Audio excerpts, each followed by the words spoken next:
শুভ সকাল। Centre for governance studies CGS এর পক্ষ থেকে আজকের এই ওয়েবিনারে আপনাদের সকলকে সাদর আমন্ত্রণ। আপনারা জানেন যে সেন্টার ফর গভর্নেন্স স্টাডিজ একটি ইন্ডিপেন্ডেন্ট থিঙ্ক ট্যাঙ্ক, অনেকদিন ধরেই বাংলাদেশে কাজ করে আসছে। আমরা মূলত গভর্নেন্স, সিকিউরিটি এবং ডেভেলপমেন্ট এই বিষয় নিয়ে কাজ করে থাকবে। আরো বিশেষভাবে বলতে গেলে যে বিষয়গুলোর উপরে বাংলাদেশে আমরা কাজ করছি সেটি হচ্ছে democracy, human rights, press freedom, এই বিষয়গুলো নিয়ে আমরা নিয়মিত নানা ধরনের কাজকর্ম করে থাকি। এর মধ্যে আছে গবেষণা, এর মধ্যে আছে এই ইভেন্ট আয়োজন এবং সেই সঙ্গে আরো নানা ধরনের ক্রিয়াকর্মের সঙ্গে আমরা যুক্ত, সার্ভেও করে থাকি আমরা। সো বাংলাদেশে গণমাধ্যমের স্বাধীনতার সংকট অনেকদিন ধরে আছে এবং তার নানা ধরনের রূপ আছে। এই বিষয় নিয়ে সেন্টার ফর গভর্নেন্স স্টাডিজ নানা ধরনের কর্মসূচি হাতে নিয়েছে গত কয়েক বছর ধরে। এর মধ্যে আছে বাংলাদেশের সংবাদ মাধ্যমের মালিকানার ধরন, ডিজিটাল সিকিউরিটি অ্যাক্ট, গণমাধ্যমের স্বাধীনতা সংকটগুলো কোথায় সেগুলো নিয়ে। এবং এর মধ্যে একটি প্রোগ্রাম আমাদের রয়েছে, the fourth state under the shadow of restrictions and the search for ways forward. এই প্রোগ্রামটি আমরা করছি ইউকে8 এবং এশিয়া ফাউন্ডেশনের সহযোগিতায়। এবং আজকের এই ওয়েবিনার, যেটি গণমাধ্যমের স্বাধীনতা এবং জনস্বার্থ, এটি তো আমাদের সঙ্গে ইউকে8 এবং এশিয়া ফাউন্ডেশন পার্টনার হিসেবে রয়েছে, তাদেরকে আমরা ধন্যবাদ জানাই। বাংলাদেশের গণমাধ্যমের সংকটের কয়েকটা রূপ আমরা দেখি। কেন এই সংকটগুলো, সেটি যদি আমরা চিহ্নিত করতে যাই তাহলে একটি সংকট আমরা দেখতে পাই, সেটি হচ্ছে যে মালিকানার সংকট। অর্থাৎ সংবাদ মাধ্যমের মালিক যারা, তারা অধিকাংশই পেশাদার নন এবং অধিকাংশই নানা ধরনের ব্যবসা বাণিজ্যের সঙ্গে, শিল্পের সঙ্গে যুক্ত, এবং এগুলো মোটা দাগে সরকারের সঙ্গে সম্পর্কিত ব্যবসা বাণিজ্য, স্বাধীনভাবে তারা কাজ করতে পারেন। আরেকটি সংকট আমরা যেটি দেখতে পাই সেটি হচ্ছে যে সরকারের দিক থেকে নানা ধরনের চাপ। তার একটি বড় প্রকাশ হচ্ছে ডিজিটাল সিকিউরিটি অ্যাক্ট বা ডিএস এর মাধ্যমে। এবং এই আইনের আওতায় 2018 সালের অক্টোবরে যে আইনটি শুরু হয়েছে বাংলাদেশে, এই আইনের আওতায় সবচেয়ে বেশি যারা ভিকটিম হয়েছেন তারা মূলত সাংবাদিকরা। দ্বিতীয়ত যেটি আমরা দেখতে পাই সেটি হচ্ছে যে বিভিন্ন রাজনৈতিক দল, রাজনৈতিক নেতৃবৃন্দ, তাদের কাছ থেকে এক ধরনের চাপ সাংবাদিকরা অনুভব করেন। প্রত্যেকটি দল, প্রত্যেকটি নেতা চান যে তার হয়ে সাংবাদিকদের কথা বলতে হবে, এবং সেই জায়গায় বাংলাদেশের সাংবাদিকতা পেশাদারিত্ব যথেষ্ট শক্তিশালী নয় বলেই সাংবাদিকরা সেই চাপের মতো অনেকটা কাজ করেন। আরেকটি প্রবণতা আমাদের সাংবাদিকতা সংকটের ক্ষেত্রে, সংবাদ মাধ্যমের স্বাধীনতা সংকটের ক্ষেত্রে আমরা দেখতে পাই, সেটি হচ্ছে যে দলীয় সাংবাদিকতা। আমাদের সাংবাদিকদের একটা বড় অংশই আওয়ামী সাংবাদিক, জাতীয়তাবাদী সাংবাদিক হিসেবে পরিচিত। এবং এই যে দলবাজ সাংবাদিকতা, সেটি আসলে আমাদের সাংবাদিকতা পেশাদারিত্বকে অনেকখানি পূর্ণ করেছে। এবং এটি আমরা দেখতে পাই যে আমাদের এখানে সাংবাদিকদের যে ইউনিয়ন আছে, বাংলাদেশ ফেডারেল সাংবাদিক ইউনিয়ন, ঢাকা সাংবাদিক ইউনিয়ন, অন্যান্য জেলাভিত্তিক যে সাংবাদিক ইউনিয়ন, সেগুলো দুভাগে বিভক্ত হয়ে গেছে 90-এর দশকের পরে। অথচ এর আগেও এই সাংবাদিকরা নানান মত পথের ছিলেন, নানান দলের সঙ্গে তারা সম্পর্কিত ছিলেন, কিন্তু ইউনিয়ন একটা ছিল। এবং ইউনিয়ন একটা থাকতে যেটা সুবিধা হতো যে সাংবাদিকদের স্বার্থগুলো নিয়ে তারা সবসময় ঐক্যবদ্ধভাবে কথা বলতেন। কিন্তু 90-এর পরে এই ইউনিয়ন দ্বিধা বিভক্ত হয়ে যাওয়ার পরে প্রতিটা ইউনিয়ন অধিকাংশ ক্ষেত্রেই তারা নিজ নিজ স্বার্থ বিবেচনা করে তারা আসলে তাদের ক্রিয়াকর্ম করবার চেষ্টা করেন। মাঝখানে সাগরণী, আমাদের সহকর্মী, তাদের হত্যাকাণ্ডের পর আমরা দেখেছি যে সাংবাদিক ইউনিয়নগুলো ঐক্যবদ্ধভাবে কাজ করবার চেষ্টা করেছে, কিন্তু সেটিও দীর্ঘায়িত হয়নি। সেখানে নানা রকমের ব্যত্যয়, বিচ্যুতি আমরা লক্ষ্য করেছি। এবং ফলে যেটি দাঁড়িয়েছে যে বাংলাদেশের মূলধারার সংবাদ মাধ্যমের প্রতি সাধারণ মানুষের আস্থা ক্রমশ কমে আসছে। এবং যদিও একথা ঠিক, যেসব সংবাদ আমরা প্রতিনিয়ত দেখতে পাই, যেগুলো সামাজিক যোগাযোগ মাধ্যমে আলোড়ন তোলে, সেগুলো কিন্তু মূলধারার কোনো না কোনো সংবাদ মাধ্যমের সূত্র ধরে। কিন্তু মূলধারার সংবাদ মাধ্যম সবচেয়ে বেশি সমালোচিত কেন? এবং সামাজিক যোগাযোগ মাধ্যমের দায়বদ্ধতা নেই, মূলধারার সংবাদ মাধ্যমের দায়বদ্ধতা আছে, কিন্তু সামাজিক যোগাযোগ মাধ্যমে গেলে বোঝা যায় যে আমরা আসলে আস্থা ধরে রাখতে পারছি না, বিশ্বাসহীনতার একটা সংকটের মধ্যে আমরা আছি। এবং সেখানটাতে যেটি আমরা লক্ষ্য করি যে কেন এটি হচ্ছে, আমরা দুটো উদাহরণ সাম্প্রতিককালে দেখতে পাই। একটি হচ্ছে যে মুনিয়ার হত্যাকাণ্ড। এটি হত্যাকাণ্ড বা আত্মহত্যা যেভাবে চিহ্নিত করা যাক না কেন, হত্যাকাণ্ডে একটি মামলা হয়েছে। যিনি অভিযুক্ত হয়েছেন তাকে কেন্দ্র করে তার নামটি মূলধারা সংবাদ মাধ্যম খুব বেশি কিন্তু প্রথম দিকে নিতে চায়নি। কোনো কোনো টেলিভিশন ব্লার করে দিয়েছে, ছবিটা সেই অর্থে দেখায়নি, কেউ নাম নেয়নি, অথচ যিনি ভিকটিম তার নামটা নিয়েছে। এবং সেটি নিয়ে আমাদের যথেষ্ট সমালোচনা আমরা দেখেছি যে সেই আসামিকে কিন্তু এখন পর্যন্ত পুলিশ ধরতে পারেনি।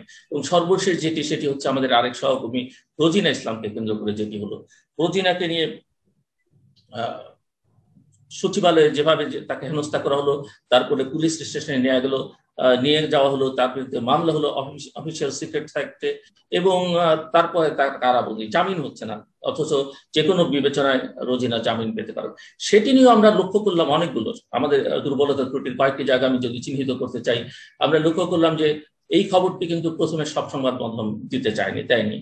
আমরা লক্ষ্য করলাম দুদিন পরও দেশের সবচাইতে বহুল প্রচারিত একটি সংবাদপত্র রোজিনার নামটি পর্যন্ত লেখেনি, একদিনের কাগজে আমি লক্ষ্য করেছি। আমরা দেখলাম যে সংবাদপত্র পরিষদ, সম্পাদক পরিষদ, তারা বিবৃতি দিতে বিলম্ব করলেন। জাতিসংঘ একটা বিবৃতি দিল, সেই বিবৃতিটা আমরা লক্ষ্য করলাম যে অধিকাংশ কাগজে কিন্তু প্রথম দিন ছাপলো না। কেন ছাপলো না, কেন এই সমস্যা সংবাদ মাধ্যমের, সেটি আসলে একটু খতিয়ে দেখা দরকার।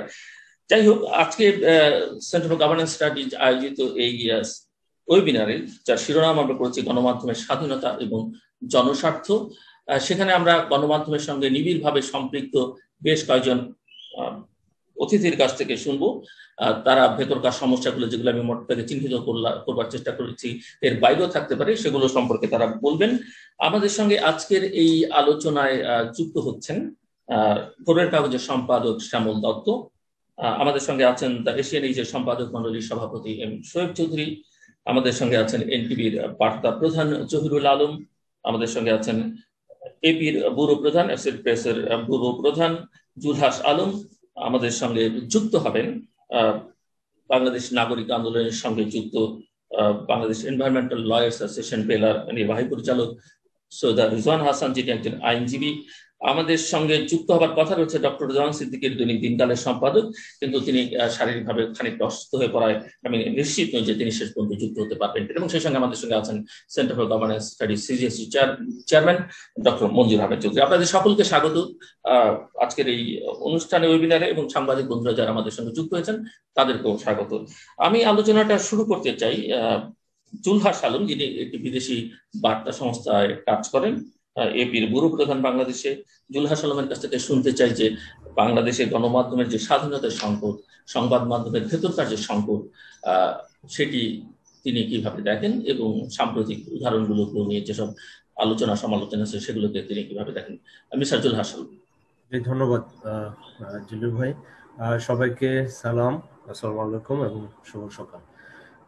আমি শুরু করছি, সেটা একটা চ্যালেঞ্জ, কারণ এখানে অনেক বিজ্ঞ এবং আবার সিনিয়র অনেকে আছেন, তাদের অনেক অভিজ্ঞতা বেশি। তারপরেও আমি কিছু কথা নিবেদন করতে চাই।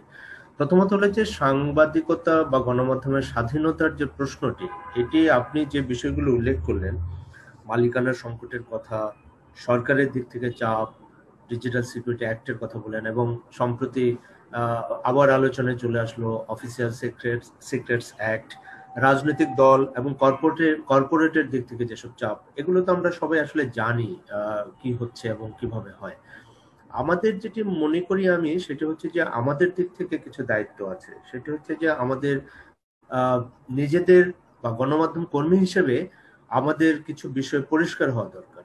সেটা হচ্ছে যে আমরা কি জন্য কাজ করি। আমরা বলি সবসময় যে আমরা পাবলিক ইন্টারেস্টে কাজ করি, আমরা জনগণের সেবা করি, জনগণকে তথ্য দেওয়ার অধিকার এবং নেয়ার অধিকার, সেই জন্য আমরা কাজ করি।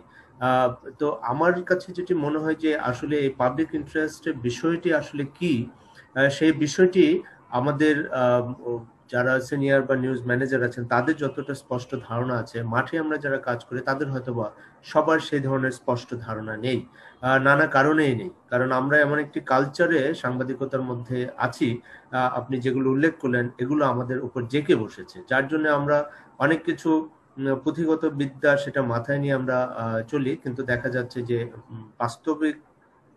বাস্তবতার জায়গায় সেটি হয়তো আমরা সবসময় করতে পারছি না। মালিকানার সংকটটি যেটা হচ্ছে যে একটা গণমাধ্যম শুরু করতে হলে তো আমাদেরকে অবশ্যই টাকার প্রয়োজন, অনেক টাকার প্রয়োজন। আজকাল একটি মোটামুটি ভালো পত্রিকা করতে নাকি মিনিমাম 100 কোটি টাকা নিয়ে নামতে হয়। সো এই টাকা যদি না থাকে তাহলে গণমাধ্যম হবে কি করে? এখন কথা হলো যে এই যে পুঁজি, এই পুঁজিটা আসছে কোত্থেকে, এই পুঁজিটাকে যে আমরা নিচ্ছি অথবা যিনি দিচ্ছেন, স্বাধীন সাংবাদিকতার যে কনসেপ্ট, সেটার সাথে তারা কতটুকু আসলে শ্রদ্ধাশীল, অথবা আসলে তাদের নিয়তটা কি, তারা আসলে এই এই সংবাদপত্রটিকে যেখানে তিনি বিনিয়োগ করছেন, এটা কি শুধু ব্যবসা করার জন্য করছেন, এটি কি ক্ষমতার ব্যবহারের জন্য করছেন, নিজের ব্যবসাকে আহ, আহ, রক্ষা করার জন্য করছেন, নাকি সত্যিকার অর্থেই তারা দেশে গণতন্ত্র এবং জনগণের যে তথ্যের অধিকার বা জানার অধিকার এবং সাংবিধানিক যেসব অধিকার আছে সেগুলোকে আপহোল্ড করার জন্য তারা বিনিয়োগে আসছেন। এই বিষয়গুলো কিন্তু আমাদের কাছে আরো পরিষ্কার হতে হবে, কারণ এগুলো নিয়ে আমাদের ডিসকোর্স এগুলো নিয়ে এইসব আলোচনা আমাদের মধ্যে নেই, খুব কম আলোচনা হয়। সো আমি মনে করি যে এইসব ব্যাপারে আমাদের এখন সোচ্চার হওয়ার প্রয়োজন আছে।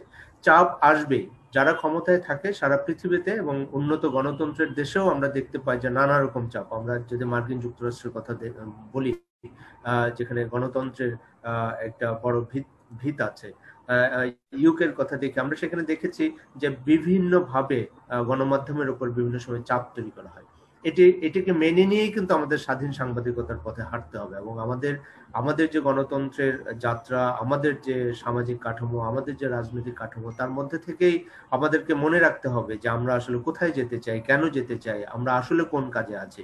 আর যারা এখানে বিনিয়োগ করছেন তাদেরকে আমাদের স্পষ্ট করে এখন বলার সময় এসছে, এই আওয়াজটা তুলতে হবে যে আপনারা এটি অন্য একটি ব্যবসার মতো নয়।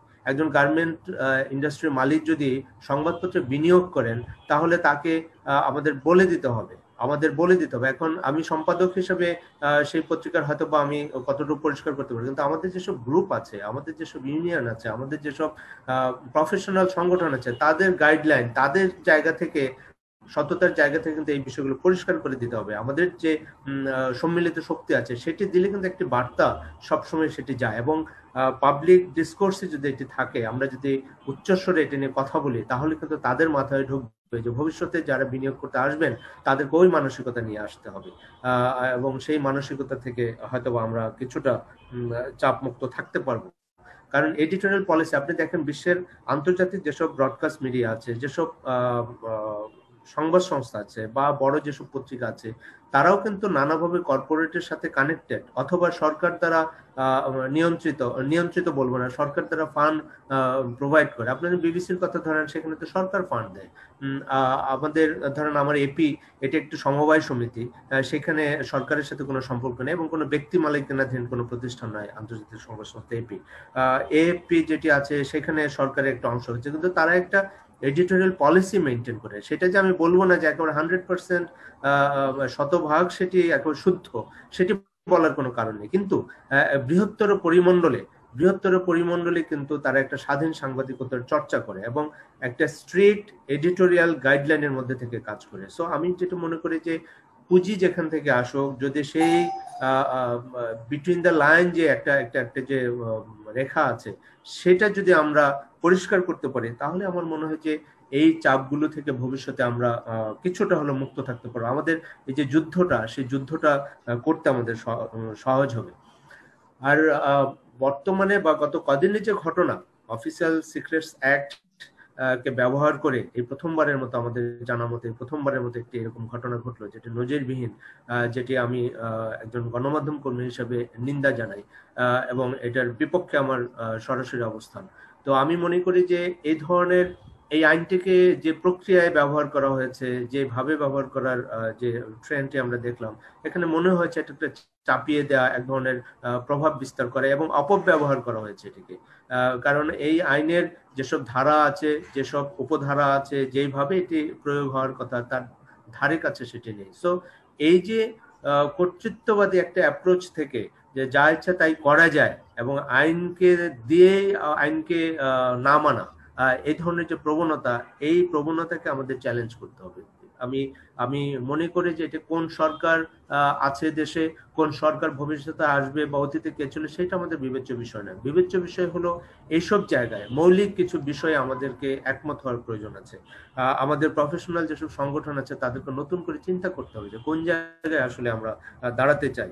কারণ এটি যদি না হয় তাহলে ভবিষ্যতে আমাদের যে গণতন্ত্রের সংকট আছে, গণমাধ্যমের বা স্বাধীন মত প্রকাশের, সংবাদপত্রের স্বাধীনতা বা গণমাধ্যমের স্বাধীনতার যে সংকট আছে সেটা আরো প্রকট হবে। আমাদের এই আমাদের জায়গাটি আরো সংকুচিত হবে, যেটি শুরুতে বলেছিলেন পাবলিক ইন্টারেস্টের জায়গাটি ব্যাহত হবে। আমি মনে করি যে আমরা কেন কাজ করি। একজন রোজিনা ইসলাম যখন একটি দুর্নীতির রিপোর্ট করেন তখন তিনি কাকে সার্ভ করেন? তিনি এই দেশকে সার্ভ করেন। তিনি এই দেশের জনগণ যারা বঞ্চিত, যাদের ট্যাক্সের টাকায় রাষ্ট্র চলে, যাদের ট্যাক্সের টাকায় বেতন হয়, যাদের ট্যাক্সের টাকায় আমাদের সমস্ত কিছু হয়, কারণ সেই দিন আর নেই। এই দেশের মানুষ এখন ট্যাক্স দেয়। এই দেশের নিজস্ব খাত থেকে পদ্মা ব্রিজের মতো বড় অবকাঠামোর কাজ আমরা হাতে নিতে পারি। এটার কারণ হচ্ছে জনগণের অংশগ্রহণ বেড়েছে রাষ্ট্রীয় বিভিন্ন কার্যক্রমে, এবং রাষ্ট্রীয় বিভিন্ন কোষাগারে তাদের অর্থ যাচ্ছে। আমাদের নানা সেক্টর এখানে যুক্ত আছে।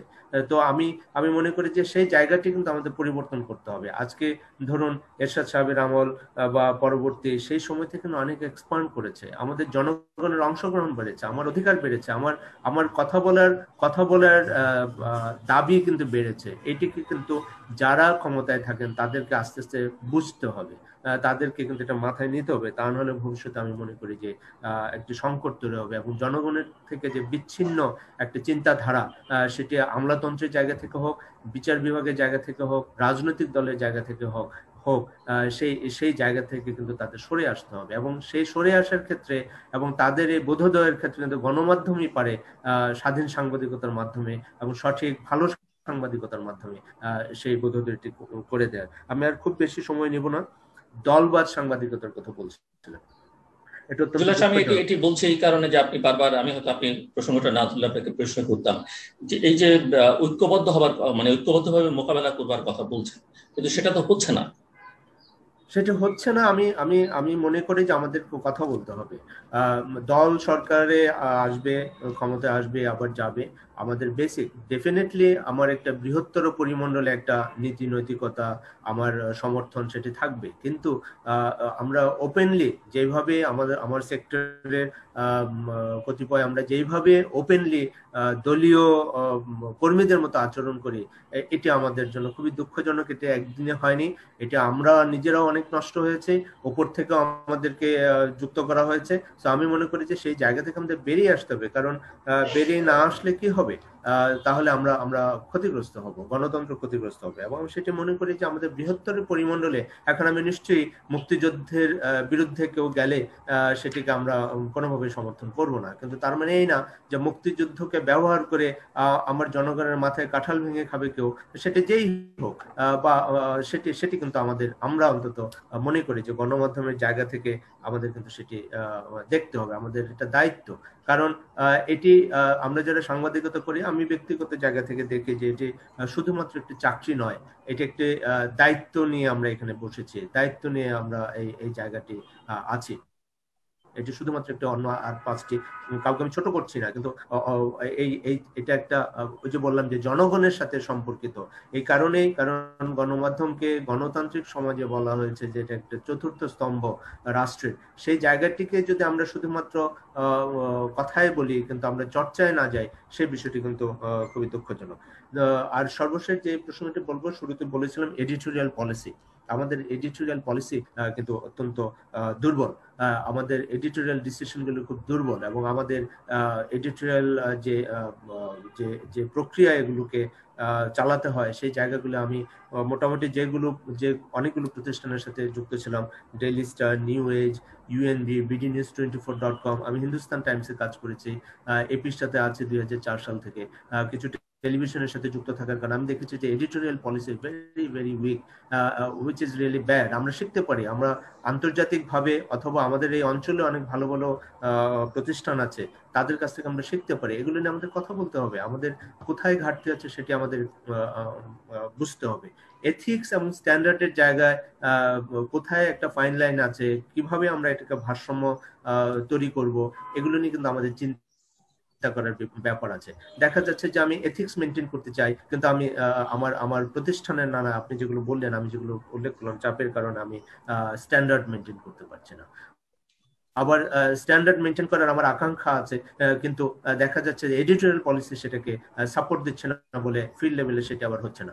কারণ এই দেশের সংবাদপত্র মালিক এবং সংবাদপত্র প্রতিষ্ঠানগুলোর দায়িত্ব আছে কি করে বাংলাদেশের একটা উপজেলায় 4টা 5টা করে প্রেস ক্লাব হয়, কি করে এক একটি জেলায় 3টা 4টা 5টা করে প্রেস ক্লাব, রিপোর্টার্স ইউনিটি নামে নানা সংগঠন হয়, শুধুমাত্র ভাগ বাটোয়ারার কারণে।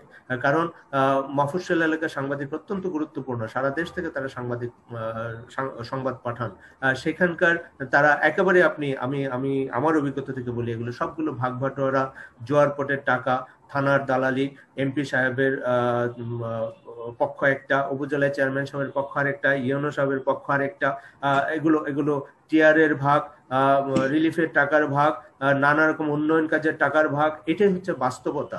কেন বাস্তবতা? আমি জানি এই বাংলাদেশে অনেক পুরনো অনেক সংগঠন আছে, অনেক নিউজ এজেন্সি আছে, তাদের একজন মফস্বল সাংবাদিকতার 2,000 টাকা বেতন হয় না এখনো মাসে, 4,000 টাকা বেতন হয় না, এবং তারা নিয়মিত পান না। তাদেরকে আগে এক সময় ফ্যাক্স বিল দিতে হতো, এখন তাদের দৌড়াদৌড়ি কনভেন্সের জন্য ঢাকায় এসে তদবির করতে হয়, একটা পিয়নের পেছনে পেছনে সেই সাংবাদিককে ঘুরে বেড়াতে হয়। এটি তো বাস্তবতা। সেই বাস্তবতায় আপনি কি করে স্বাধীন সাংবাদিকতা, গণমাধ্যমের স্বাধীনতা নিশ্চিত করবেন? সো যেসব চাপ আছে, কর্পোরেট চাপ আছে, মুনাফার চাপ আছে, পুঁজির চাপ আছে, সরকারের চাপ আছে, রাজনৈতিক দলের চাপ আছে, এবং মাসল পাওয়ার যেটা সেটার চাপ আছে, ডেফিনেটলি এগুলো আমরা জেনেই কিন্তু এই প্রফেশনে এসেছি। কিন্তু আমাদের ভিতরের যে দুর্বলতা সেটিকে কিন্তু আমাদেরকে মাথায় রাখতে হবে, এবং এডিটোরিয়াল পলিসি জায়গাগুলো খুব স্ট্রং হতে, এবং আমাদের সম্মিলিত কিছু বেসিক বিষয় থাকা উচিত যে এগুলোতে যে প্রতিষ্ঠানই হোক এর বাইরে যাওয়ার কোনো সুযোগ নেই। মুক্তিযুদ্ধের বিরুদ্ধে যদি কেউ অবস্থান নেয় সেটি যাওয়ার কোনো সুযোগ নেই। আমাদের যে গণতন্ত্রের যে মৌলিক চেতনা, আমাদের সংবিধানের যে বেসিক স্পিরিট, সেটার বিরুদ্ধে যদি কেউ যায় তাহলে সেটা আমাদের বাইরে যাওয়ার কোনো সুযোগ নেই। তো যার জন্য হয়েছে যে আমি মনে করি আমাদের যে প্রতিষ্ঠানগুলো আছে সেই প্রতিষ্ঠানগুলোকে একটা লিখিত ইন রাইটিং প্রিন্সিপাল তাদের তৈরি করতে হবে, এবং সেটাকে ব্যাপকভাবে সার্কুলেট করতে হবে, এবং যারা আমরা গণমাধ্যমের কাজ করি তাদের মধ্যে সেগুলোকে ছড়িয়ে দিতে হবে এবং সেগুলো চর্চা করতে হবে। তাহলে হয়তোবা সমস্ত চাপের মধ্যেও আমরা স্বাধীন সাংবাদিকতা এবং গণমাধ্যমের স্বাধীনতা নিশ্চিত করতে পারবো। ধন্যবাদ আমাদের সঙ্গে।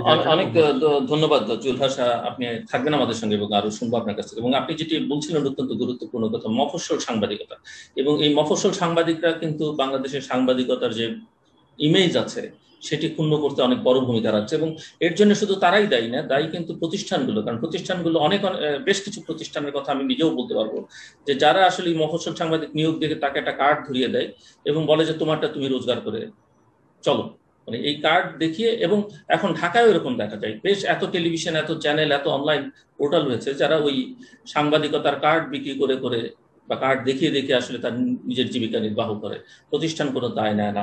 এবার আমি বলবার জন্য অনুরোধ করব এনটিভির বার্তা প্রধান জহুরুল আলমকে। জহুরুল আলম, জহির বোধহয় আনমিউট করতে হবে। Thank you. ধন্যবাদ জিলু ভাই, সেন্টার ফর গভর্নেন্স স্টাডিজ সময়োচিত আলোচনার জন্য। আসলে আলোচনা আপনারা যা বলেছেন এর বাইরে নতুন করে যোগ করার কিছু নেই, শুধুমাত্র আমার নিজস্ব চিন্তা ভাবনাগুলোকে আমি এর সঙ্গে যুক্ত করতে চাই। এই যে আপনারা বিষয়গুলো বলেছেন, এখনকার বাস্তবতা এগুলো কিন্তু নতুন কিছু নয়, এটা একটা ধারাবাহিক একটা কি বলবো যে অবনমনের একটা কনসিকুয়েন্স আজকে। এবং এখন যদি আমরা এটাকে ডেটার করতে না পারি, এটাকে যদি থামাতে না পারি, তাহলে 50 বছরে যে অবস্থায় এসেছে নেক্সট 50 ইয়ার্সে কোথায় যাবে সেটা আমরা অনুমান করতে পারি। এই যে সাংবাদিকতা যে আমরা একটা প্রতিষ্ঠান হিসেবে বিবেচনা করার চেষ্টা করি, আদৌ কি এটা একটা প্রতিষ্ঠান হতে পেরেছে কিনা, এখানে আমাদের রাষ্ট্রের যে স্তম্ভ হিসেবে বলা হয়, সেই স্তম্ভ হিসেবে আমরা মুখে মুখে কাগজে কলমে এটাকে বলছি, কিন্তু অন্য আরো অনেক প্রতিষ্ঠানের মতোই তারা যেভাবে আপনার ক্ষতিগ্রস্ত হয়েছে প্রতিষ্ঠানগুলো, ঠিক একইভাবে এই প্রতিষ্ঠানটিও আদৌ গড়ে ওঠেনি, অথবা এই প্রতিষ্ঠান ব্যাপকভাবে ক্ষতিগ্রস্ত এই মুহূর্তে। কারণগুলো আপনারা বলেছেন, এবং এটা মোটা দাগে সবারই জানা যে কেন আমরা এই অবস্থার মধ্যে পৌঁছেছি। এখন প্রতিকার নিয়ে আসলে আলোচনা করতে হবে। ডেভিয়েশন যা হয়েছে, বিচ্যুতি যা হয়েছে, এবং যে ধরনের অ্যাটাক এন্ড ক্র্যাকডাউন অথবা যে সল্ট গুলো হচ্ছে সেটা প্রতিনিয়ত হচ্ছে। সর্বসাম্প্রতিক রোজিনা ইসলামের ঘটনাটি খুবই আলোচিত হচ্ছে, কিন্তু এটি তো নতুন কিছু নয়। আপনি ধরেন যে আজকে অনুসন্ধানী সাংবাদিকতার দুর্দশা নিয়ে আমরা খুবই চিন্তিত, খুবই হতাশাগ্রস্ত এবং খুবই মর্মাহত যে একজন অনুসন্ধানী সাংবাদিক আজকে এই বিপদের মধ্যে পড়েছেন। কিন্তু অনুসন্ধানী সাংবাদিকতার যে সামর্থ্য সেটা তো বছরের পর বছর ধরে irrespective of any party in power, এটা কিন্তু আমরা আস্তে আস্তে আমাদের সামর্থ্য নিম্নগামী হয়েছে। আপনি দেখেন যে 2016-এ সেন্ট্রাল ব্যাংকের রিজার্ভ চুরি হয়ে গেছে আপনার 80 মিলিয়ন অথবা 100 মিলিয়ন। এইটা বাংলাদেশের কোন সাংবাদিক কোন পত্রিকায় এই রিজার্ভ চুরি ঘটনাটি বলতে পেরেছে বা তুলে ধরতে পেরেছে? বিষয়টা হচ্ছে এই যে ধারাবাহিকভাবে আমাদের অনুসন্ধান সামর্থ্য এমন ভাবে কমে গেছে যে আমরা আর এগুলো অনুসন্ধানে করার মতো সে যোগ্যতা রাখছি কিনা, অথবা আমাদের সে যোগ্যতা থাকলেও সেই যোগ্যতা প্রয়োগ করার যে পরিবেশ সেই পরিবেশ আমরা পাচ্ছি কিনা, সেগুলি হচ্ছে মূল বিষয়। তার মধ্যেও কিছু কিছু লোক, কিছু কিছু সাংবাদিক rising above any fear অথবা rising above any intimidation, any personal prejudice অথবা কোনো লোভ লালসা ইত্যাদির বিরুদ্ধে উঠে তারা চেষ্টা করছে, এবং তার কনসিকুয়েন্স কি হয় সেটার একটা লেসন আমরা মাঝে মাঝে দেখতে পাই। আপনি দেখেন যে যেই পরিবেশটা তৈরি করা হয়েছে ভালো সাংবাদিকতার পক্ষে কোনটা অনুকূল আছে। একটা হয়তো বলবেন সবসময়, হ্যাঁ, আলোচনায় মুখ্য হিসেবে আসবে যে সরকারের নানা আইন কানুন এগুলো আমাদেরকে ব্যাপকভাবে ক্ষতিগ্রস্ত করছে এবং আমরা ফিয়ারফুল হচ্ছি, আমরা ইন্টিমিডিয়েটেড হচ্ছি। কিন্তু বিষয়টা is not all about government. এখানে সরকারের সঙ্গে সরকারের ভেতরেও কিন্তু আরো অনেক শক্তি যুক্ত হয়ে গেছে, অনেক শক্তির উত্থান ঘটেছে, এবং সবকিছু মিলিয়ে একটা সোসাইটাল একটা নেক্সাস তৈরি হয়েছে। এই নেক্সাসের মধ্যে আপনি আমাদের আত্মসমালোচনার খাতিরে আমরা সবসময় বলছি যে আমরা যারা জার্নালিজমের যারা প্রমোট করব, তারা যারা নিজেদেরকে প্রোটেক্ট করব, তাদের মধ্যে কিন্তু একটা ঘুণে ধরেছে। কিন্তু এই ঘুণে ধরার বাইরে যারা আমাদেরকে এই চক্রের মধ্যে আমন্ত্রণ করেছে এবং যারা এই চক্রের মধ্যে আমাদেরকে ঢুকাচ্ছে, তারা তো আমরা সবাই জানি। রাজনীতির বাইরে আছে আমলাতন্ত্র, আছে আমাদের যে বণিক শ্রেণী আছে, কর্পোরেট ইন্টারেস্ট আছে, আমাদের কট্টর পন্থা আছে, আমাদের সাম্প্রদায়িক শক্তি আছে, নানা ধরনের শক্তির কিন্তু একটা কালেকটিভ একটা কনফ্লুয়েন্স অথবা alliance, you can call it a dark alliance. এই যে অ্যালায়েন্সের মাধ্যমে সাংবাদিকতা যাতে ক্রমশ দুর্বল হয়ে যেতে পারে, সাংবাদিকতা যাতে স্বাধীনভাবে বিকশিত না হতে পারে, এটি হচ্ছে মূল টার্গেট। এবং সে কারণে ধরবেন যে ধরেন যে ডিএসএ করা হয়েছে, এখন ডিএসএ মাধ্যমে যেই মামলাগুলো হচ্ছে সরাসরি সরকার যে সব মামলার মধ্যে যুক্ত হচ্ছে এমন নয়, এটা হচ্ছে যে যারা ক্ষতিগ্রস্ত পার্টিজ আছে, এই ক্ষতিগ্রস্ত পার্টিস গুলোর হাতে কোনো না কোনো টুলস বা ইনস্ট্রুমেন্ট অথবা মেকানিজম তুলে দিতে হবে, so that they can feel protected. তাদেরকে একটা আশ্রয় অথবা একটা কুশন দেওয়ার একটা চেষ্টা হচ্ছে এই আইনগুলো, এই নিবর্তন আইনগুলো, এবং সেগুলো খুব কার্যকরভাবে প্রয়োগ করার অর্থই হচ্ছে যে আপনার ভয়েসটা মাজলড হয়ে যাচ্ছে, আপনি ক্রমশ ফিয়ারফুল হয়ে যাচ্ছেন এবং ক্রমশ সেলফ সেন্সার্ড হয়ে যাচ্ছেন। কে ভাই ঝামেলায় জড়াতে যাবে, কে এত কঠিন সংগ্রাম করবে, এত সাংবাদিকতা করতে এসেছে। হ্যাঁ, নিশ্চয়ই আমি জুলহাসের সঙ্গে একমত যে আমরা একটা ব্রত নিয়ে এসেছি যে আমরা শুধুমাত্র সাংবাদিকতা is not about a job, this is not about a profession.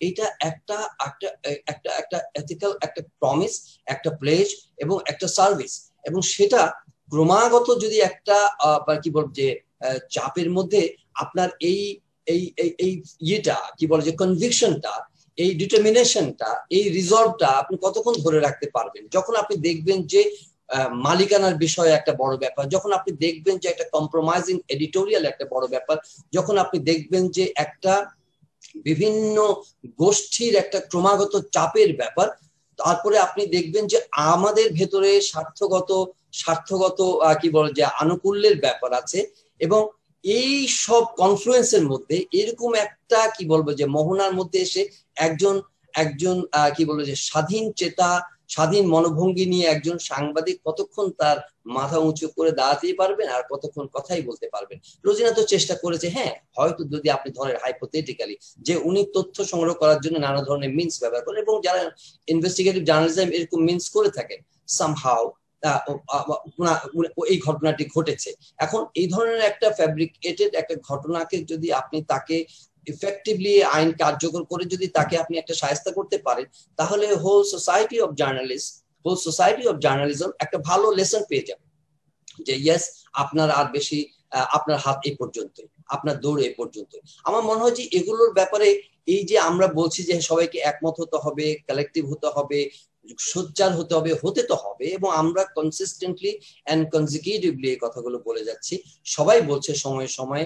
এবং আপনারা এখন আপনি বললেন যে আপনার সঙ্গে যে ইন্টারন্যাশনাল পার্টনার্স যুক্ত আছে যারা চায় যে বাংলাদেশে এই ফ্রিডম অফ কি বলে যে প্রেস অফ ফ্রিডমটা জারি থাকুক, এবং এটা সবাই মানছেন, মুখে সবাই বলছে যে this is interest of the nation, এটা মানুষের কল্যাণের জন্য, জনস্বার্থের জন্য আমরা এই কাজগুলো করব, এবং এটা আমার ব্যক্তিগত কোনো উপকার নাই এখানে। স্বাস্থ্য রোজিনা ইসলাম যদি স্বাস্থ্য খাতের এই দুর্নীতি আনার্ট করেন তো আইডিয়ালি তো সবাই জানে যে এটা সরকারের উপকার হচ্ছে, সরকারও এটা ভালো করে জানে, কিন্তু ওই যে এটার ভেতরে যারা ইন্টারেস্ট গোষ্ঠী আছেন, যারা ব্যাংকের লুটপাটের কথা যদি তুলে ধরেন তারা আছেন, সুতরাং তারা তো আপনাকে এটা হতে দেবেন, এবং এই হতে না দেওয়ার পেছনে কিভাবে আপনার এই রিমেডিয়াল অথবা কিভাবে প্রতিকারমূলক চিন্তাগুলো করা যায়, আমার মনে হয় যে ক্ষুদ্র মাথায় এটা কিন্তু আসলে বের করাটা এখন সত্যি সত্যি অনিরাময় যোগ্য একটা রোগ বা ব্যাধিতে পরিণত হয়েছে।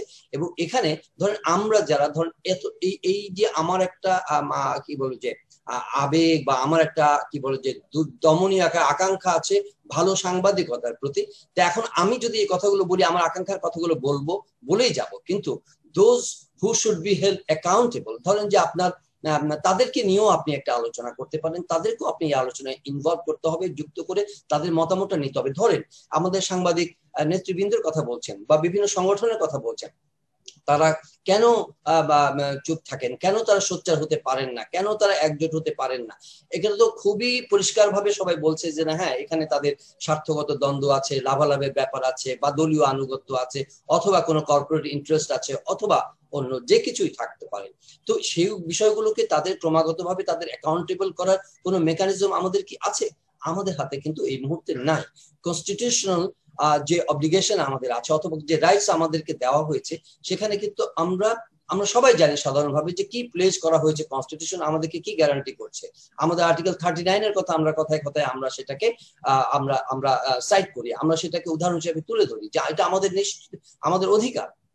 কিন্তু এবং আমাদের ল মেকার্সরা, আমাদের গভর্নমেন্ট, আমাদের আদার যারা পলিসি যারা আছেন, তারা কিন্তু সবসময় আমাদেরকে বলছেন, কিন্তু আমরা যখন তাদের প্রমিসটা তারা ব্রেক করেন, যখন প্রমিসটা তারা রাখেন না, তখন আমরা কতটা জোরালো ভাবে তাদেরকে বলতে পারি যে না আপনি যে আপনার যে অঙ্গীকারটা আমাদেরকে করেছেন, আপনার রাজনৈতিক ম্যানিফেস্টোতে যে বিষয়গুলো তুলে এনেছেন, আপনার নির্বাচনী ইশতেহারে যে প্রমিসগুলো আপনি আমাদেরকে দিয়েছেন, তার কোথায় আপনি কাছাকাছি আছেন, বরঞ্চ আপনি যা করছেন সেগুলো not conducive, not favourable.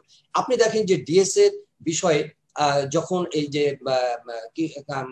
Mostak কিংবা কাজল কিশোরের কথা যে আলোচনা হচ্ছিল, ঠিক সেই সময় কিন্তু আমাদের ল মিনিস্টার সাহেব বলেছিলেন যে আপনার তদন্ত না করে কাউকে গ্রেপ্তার করা হবে না, উনি একটা প্লেস করেছেন বা একটা আশ্বাস দিয়েছেন। কিন্তু আমরা কি দেখেছি যে সেই আশ্বাসের প্রতিফলন করতে? আমরা কিন্তু দেখেছি যে না, কোনো তদন্ত ছাড়াই কিন্তু তার ইমিডিয়েট পরে কিন্তু লোকজনকে গ্রেপ্তার করা হয়েছে, এবং এই যে আইন করা হয়েছে সেইটা কিন্তু কোনোভাবেই সেই প্রতিশ্রুতির সঙ্গে কমপ্লাই করে সেগুলোকে অ্যামেন্ড করা, সেগুলোর মধ্যে এক ধরনের কি বলে যে জাস্টিফিকেশন আনা, এবং যারা স্টেক হোল্ডার্স আছেন তাদের ইচ্ছার প্রতিফলন ঘটানো, সেগুলো তো হচ্ছে না।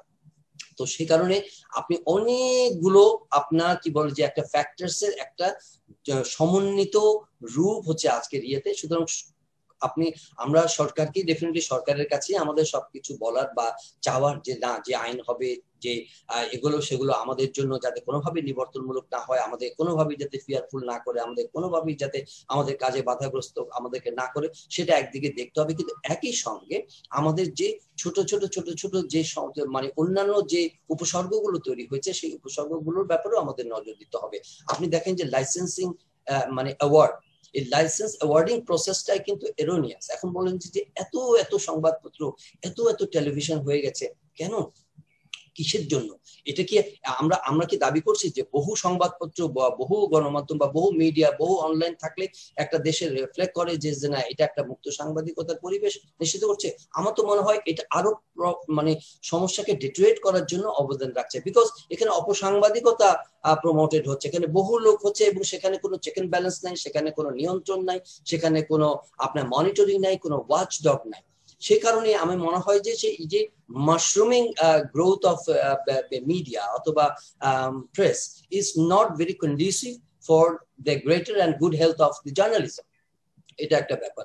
আর বিষয়গুলো হচ্ছে যে আপনার যে হুইসেল ব্লোয়ার, আমরা যারা হুইসেল ব্লো করবে, হুইসেল ব্লোয়ারদের জন্য যে প্রোটেকশন গুলো আছে সেগুলো কিন্তু একেবারেই নাই। যখন বিপদে পড়বেন আপনাকে রক্ষা কে করবে, কতটা করতে পারবে, কতটা করার সামর্থ্য রাখে কিনা সেটা কিন্তু আসলে নিশ্চিত করে বলা যায় না। এখন কিন্তু আমরা কিন্তু ডে ওয়ানে কিন্তু জানি, আমি দেখেছি আপনিও বলেছেন যে চেষ্টা করলে আমরা কিন্তু ওই রাতেই হয়তো বা সরকারের সঙ্গে বা কর্তৃপক্ষের সঙ্গে কথা বলে এই জার্নালিস্টকে এভাবে তার হেনস্থা থেকে তাকে রক্ষা করতে পারতাম, তার বিরুদ্ধে মামলা থেকে তাকে রেহাই করতে পারতাম কিনা আমরা জানি না। আমরা চেষ্টা আমরা যথাযথ চেষ্টা করেছি কিনা। এখন এই যে এবং তারপরের দিনও আমাদের আশা যে যখন প্রডিউস করবে তখন জামিন পাবে, তারপরে আমাদের কর্তৃপক্ষ আমাদেরকে আশ্বাস দিচ্ছেন যে না আপনি ধৈর্য ধরেন বা বিষয়টা সলভ হয়ে যাবে। অনেক গুড সেন্স প্রিভেল করে সরকারের মধ্যে, তারা বলছেন যে না বিষয়টা বাড়াবাড়ি হয়েছে বা ঠিক হয়নি।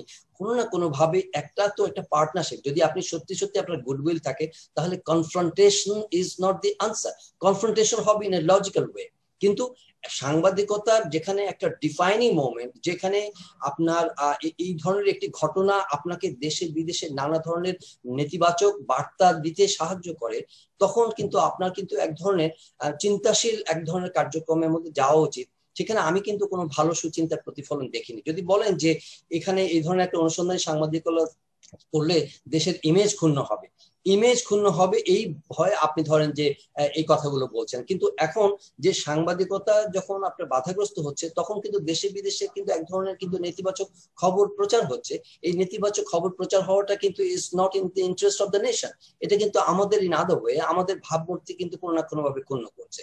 তো আমি বলবো যে এখানে আপনার যে আমাদের সোচ্চার হওয়ার প্রসঙ্গ আসছে, ঠিক আছে, কিন্তু যারা সাংবাদিক নেতৃবৃন্দ আছেন অথবা যারা মালিক আছেন অথবা যারা ল মেকার্স আছেন অথবা যারা এই যে আপনার রাইটস অ্যাক্টিভিস্ট অথবা অর্গানাইজেশন আছেন, তাদেরকে সত্যি সত্যি এই জিনিসটার যে একটা কি বলে যে একটা ডায়ার কনসিকুয়েন্স, একটা খারাপ পরিণতির বিষয়টা কিন্তু আসলে অনুধাবন করা উচিত এই মুহূর্তে। আপনি দেখেন মেইন স্ট্রিম জার্নালিজম যদি ক্রমশ যদি বিতর্কিত হতে থাকে, সাংবাদিকদের চরিত্র যদি ক্রমশ আপনার কি বলে যে আলোচিত হতে থাকে এবং বিতর্কের মধ্যে পড়ে যায়, তাহলে কিন্তু একসময় কিন্তু মানুষ এই যে বলছেন যে সোশ্যাল মিডিয়ার দিকে নির্ভর হয়ে যাচ্ছে, সোশ্যাল মিডিয়া মুখী হয়ে যাচ্ছে, সেখানে গুজব আছে, অপপ্রচার আছে, মিথ্যা তথ্যের সমাবেশ আছে এবং অনেকেই বিকল্প ভাবতে শুরু করেছে।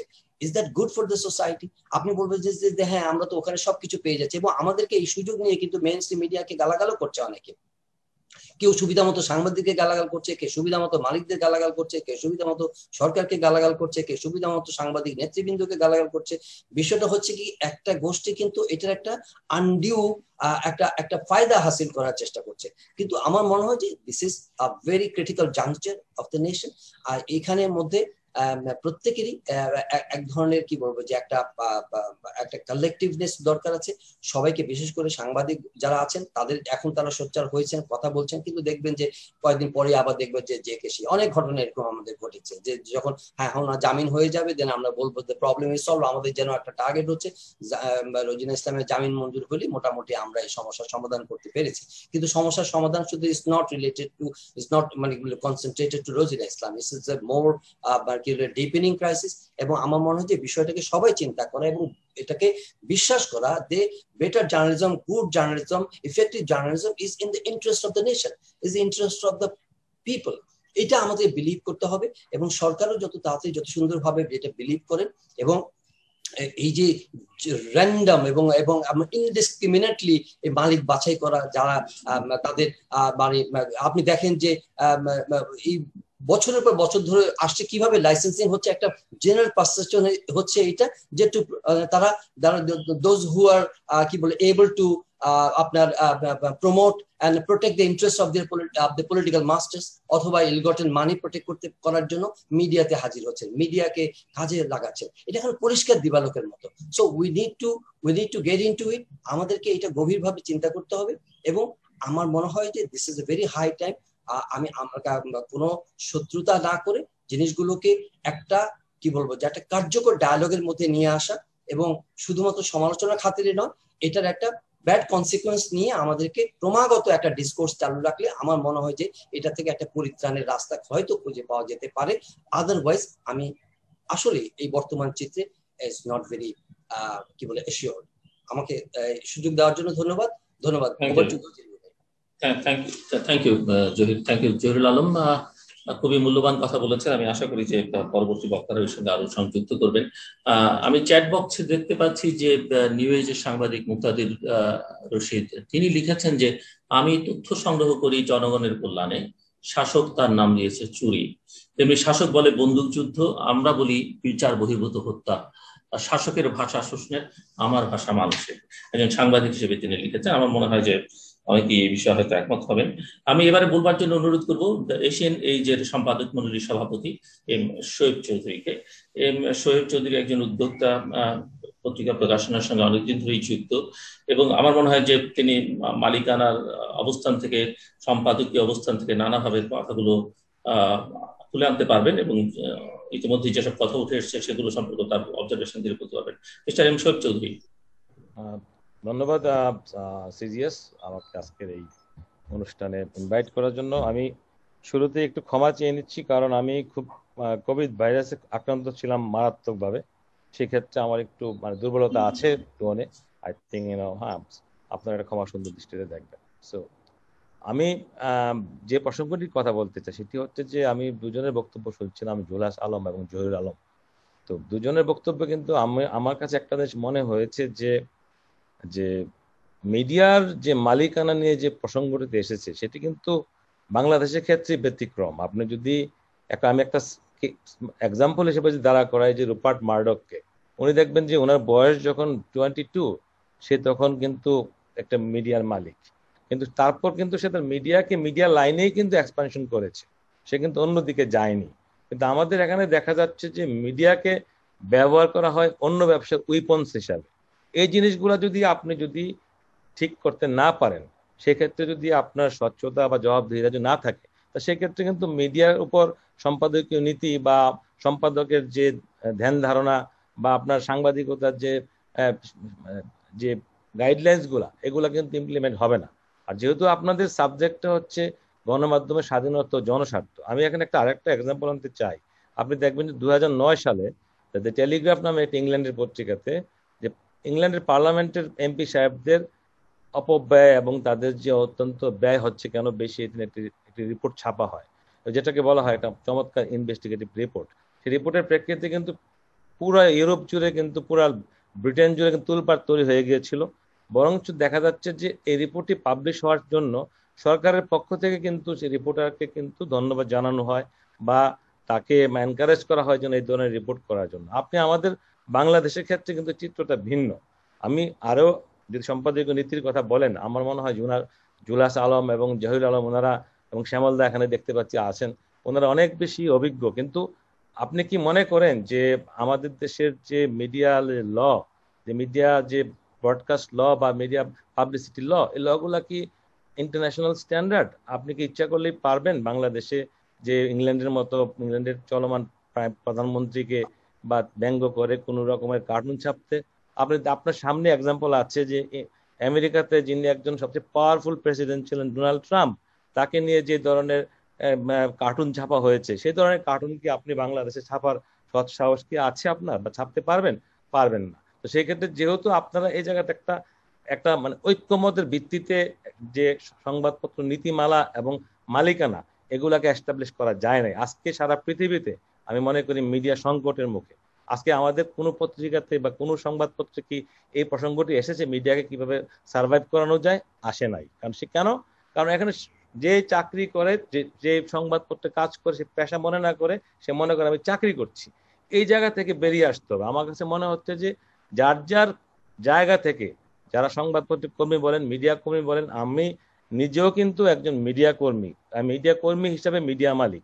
তো সেই ক্ষেত্রে কিন্তু আমাকে মনে হয় আমি নিজে যে ফিলিংসটা পাই, সেই ফিলিংসটা হচ্ছে যে আমাদের মধ্যে যেটা আপনি জুলাস আলম বললেন, যে সম্পাদক এবং যারা গণমাধ্যম কর্মী, তাদের মধ্যে একটা মারাত্মক বিভেদ রয়েছে। একটা দেশে এতগুলা কেন প্ল্যাটফর্ম থাকবে? আপনি যদি একটা প্ল্যাটফর্মে না আসতে পারেন, তো সেই ক্ষেত্রে কিন্তু আপনি পারবেন না এই দেশের সম্পাদকীয় নীতিমালা আপনি যথাযথভাবে প্রয়োগ করতে, বা অনুসন্ধানী রিপোর্ট আপনি পাবলিশ করতে। এগুলোর ক্ষেত্রে প্রতিনিয়ত সমস্যা হবে। আজকে রোজিনা ইসলাম নতুন কোনো ঘটনা নয়। আপনি যদি এরশাদ সাহেবের আমলও দেখেন যে অনেক সাংবাদিককে দেশ থেকে বের করে দেওয়া হয়েছে, আপনি যদি খালেদা জিয়ার আমলও দেখেন একই ঘটনাই ঘটেছে। কারণটা কি? সরকারের গায়ে আঘাত লাগলে সরকার এদেশের সম্পাদক বলেন বা সব পত্রিকার মালিক বলেন, প্রত্যেকের অনেক ধরনের হ্যারাস হচ্ছে বা হয়রানির শিকার হতে হচ্ছে। এগুলোর জন্য কিন্তু আমার মনে হয় যে দিন দিন কিন্তু আমাদের যে নৈতিকতা, আদর্শ, এগুলা কিন্তু আমরা নষ্ট করে ফেলছি। আপনি যদি কালকের ঘটনাই দেখেন যে মার্টিন বশির নামে এক সাংবাদিক আপনার যে ধরনের রিপোর্ট ছাপিয়েছেন ব্রিটিশ বিবিসিতে প্যানোরামা অনুষ্ঠানে সেই 25 বছর আগে, তার জন্য বিবিসি 25 বছর পরে ক্ষমা চেয়েছে। এবং সেক্ষেত্রে কিন্তু একটা রাজ পরিবারের বিরুদ্ধে লেখে সে ক্ষমা চেয়েছে। আমাদের এখানে কিন্তু লেখা তো দূরের কথা, বলাই যাবে না। তো সেই ক্ষেত্রে এই যে এগুলোর ক্ষেত্রে কিন্তু আমাদের একটা ঐক্যমতের প্রয়োজন। সে ঐক্যমত যতক্ষণ পর্যন্ত এস্টাবলিশ না হবে, ততক্ষণ পর্যন্ত কিন্তু আপনার এই গণমাধ্যমের যে স্বাধীনতা বা জনস্বার্থ, এগুলা কিন্তু আমার কাছে মনে হয় ভিত্তিহীন। আর সর্বোপরি যে জিনিসটা হচ্ছে, আমাদের এখানে গণতন্ত্রের, বিশেষ করে আপনার রাজনীতিতে যদি আপনার স্বচ্ছতা না থাকে, তা সেই ক্ষেত্রে মিডিয়ার স্বচ্ছতা আশা করাটাই বোকামি। আপনার প্রতিবেশী অনেক রাষ্ট্র আছে, আপনি যদি একটু তাকিয়ে দেখেন যে চীনে কি গণতন্ত্রের স্বাধীনতা বা গণমাধ্যমের স্বাধীনতা আছে, বা মায়ানমারে কি আছে? কিন্তু কেন নাই? বিকজ অফ তাদের সিস্টেমটাই কিন্তু অ্যালাউ করে না যে সংবাদপত্রের স্বাধীনতাকে। সেই ক্ষেত্রে কিন্তু আগে আপনি আরেকটু এক্সাম্পল আমি আপনাকে দিতে পারি। এক সময় আমরা দেখেন, আমরা কিন্তু শ্যামল এখানে আছেন, আমরা ম্যান্ডেলার মুক্তির দাবিতে আমরা মিছিল করেছি, বিভিন্ন দেশে সাংবাদিক নির্যাতন হয়েছে, আমরা ঝাঁপিয়ে পড়েছি। আমরা কিন্তু এখন একটা গণ্ডিতে সীমাবদ্ধ হয়ে গেছি। জামাল খাশোগি নামে এক সাংবাদিকের যেভাবে হত্যা করা হলো, তার প্রতিবাদে কি বাংলাদেশের সংবাদপত্র কোনো লেখা লিখেছে? কোনো সংবাদপত্র কি তার বিরুদ্ধে মানববন্ধন করেছে, সহমর্মিতা দেখিয়েছে? দেখায়নি। কারণটা কি? কারণটা হচ্ছে যে আমরা নিজেদেরকে একটা ডে বাই ডে আমরা কিন্তু নিজেদেরকে অনেক দূরে সরিয়ে নিচ্ছি। আমরা কিন্তু যে বিশ্বায়নের যে কনসেপ্ট, সেই কনসেপ্ট থেকে দূরে সরে যাচ্ছি। আমার মনে হয় যে সংবাদপত্র শুধুমাত্র বা গণমাধ্যম শুধুমাত্র বাংলাদেশকে ঘিরে চিন্তা করলে হবে না, সকলের মধ্যে একটা পারস্পরিক সম্পর্ক তৈরি করতে হবে। তাহলে কিন্তু আপনি আপনার কাঙ্ক্ষিত জায়গায় পৌঁছতে পারবেন। আজকে আমাকে তাকিয়ে থাকতে হয় যে আমার সাংবাদিক যদি আক্রান্ত হয়, তার জন্য বিদেশি কোনো সংস্থা যদি আমার পক্ষে বিবৃতি দেয়, এটা আমি ফলাও করে ছাপি। আপনি বলছিলেন যে জাতিসংঘের বিবৃতি একদিন পরে ছাপা হলো কেন? আপনি যদি আরেকটু আগে যান, কিছুদিন আগে আরেকটি রিপোর্ট ছাপা হয়েছিল যে সাংবাদিকদের পক্ষে জাতিসংঘে থাকার জন্য, সেখানে একটা অত্যন্ত গুরুত্বপূর্ণ ব্যক্তির নাম থাকায় কোনো মিডিয়া সব ওই রিপোর্টটি পাবলিশ করেনি। তো কারণ কেন করেনি? জিনিসটা আপনাকে ওই জায়গায় একটু চিন্তা করেন যে কেন করেনি, কারণটা কি? একটা ভয়, ভীতি, এগুলা কি আছে? যদি থাকে আপনাকে বলতে হবে যে আমার ভয় আছে, আমি পারছি না। কিন্তু আপনি যদি নিজে থেকে সেন্সর করে যদি সম্পাদকের মালিকানা বা পত্রিকার বা মিডিয়াকে দায়ী করেন, সেক্ষেত্রে কিন্তু এটা ঠিক হবে না। আমি মনে করি যে সেই ক্ষেত্রে আমাদের একটা এনভায়রনমেন্ট, পরিবেশ তৈরি করতে হবে। ওই পরিবেশ তৈরি করতে পারলে তাহলে সেই ক্ষেত্রে গণতন্ত্র এবং গণমাধ্যম দুটি শক্তিশালী হবে। আদারওয়াইজ কিন্তু পরস্পরকে দোষারোপ করে কোনো লাভ হবে না। আমি আবারও বলি যে এপির যে ব্যুরো প্রধান যে জুলাস আলম, উনি যে কথাটি বলেছেন যে সম্পাদকীয় নীতি এবং যে সম্পাদক বা গণমাধ্যম কর্মীদের মধ্যে ঐক্যবদ্ধ হওয়াটাই খুব জরুরি। আর আমি পাশাপাশি মনে করি যে সম্পাদকের মালিকানার ক্ষেত্রে যারা মালিক হবেন বা যারা মালিক আছেন, তাদের কাছে আমার একটা বিনীত অনুরোধ থাকবে যে অন্য কোনো ব্যবসাকে, অন্য কোনো স্বার্থকে রক্ষা করার জন্য সংবাদপত্রকে ব্যবহার করা মানসিকতা থেকে দূরে থাকতে হবে। এবং সেটি যদি হয়, তাহলে জনস্বার্থে সংবাদপত্র ব্যবহৃত হবে। আদারওয়াইজ আমি মনে হয় যে অন্য কোনো এর স্বার্থ থাকলে বা নিজের ইচ্ছাটাকে যদি অন্যভাবে সামনের দিকে এগিয়ে নেওয়ার মনোভাব থাকে, তাহলে সেক্ষেত্রে অনৈতিকভাবে যদি নেওয়ার আকাঙ্ক্ষা থাকে, সেক্ষেত্রে কখনোই প্রকৃত সংবাদপত্রের বা প্রকৃত গণমাধ্যমের অবদান মানুষ দেখতে পাবে না। আমি বারবার বলি যে স্বচ্ছতা এবং জবাবদিহিতা, এই দুইটা জিনিসকে গুরুত্ব দিয়েই আমাদের সামনের দিকে এগোতে হবে, আদারওয়াইজ জনস্বার্থ শব্দটি ভিত্তিহীন হয়ে থাকবে। ধন্যবাদ জিল্লুর ভাই আপনাকে। অনেক ধন্যবাদ মিস্টার শোয়েব চৌধুরী আলোচনা অংশ নেবার জন্য। আপনি থাকবেন আমাদের সঙ্গে। যেমনটা জুলহাস আলম তার আলোচনায় বলছিলেন বিবিসির প্রসঙ্গ টেনে, যে বিবিসি সরকারের টাকায় পরিচালিত হয়, কিন্তু বিবিসি কিন্তু কথা বলবার সময় সরকারকে ছাড় দেয় না। যেমনটা শোয়েব চৌধুরী বলছিলেন যে 25 বছর আগে মার্টিন বশির প্যানোরামায় একটি ইন্টারভিউ করেছিলেন প্রিন্সেস ডায়ানার, এবং সেটি করেছিলেন অভিযোগ কি তার বিরুদ্ধে তিনি ছল চাতুরির আশ্রয় নিয়েছিলেন তাকে ম্যানেজ করবার জন্য, তাকে ইন্টারভিউ করবার জন্য। এবং 25 বছর পরে এসে কিন্তু পুরো বিবিসিকে ক্ষমা চাইতে হচ্ছে, সেটি ইনভেস্টিগেশন হচ্ছে, আরো কত কি হবে আমরা হয়তো দেখতে হবে।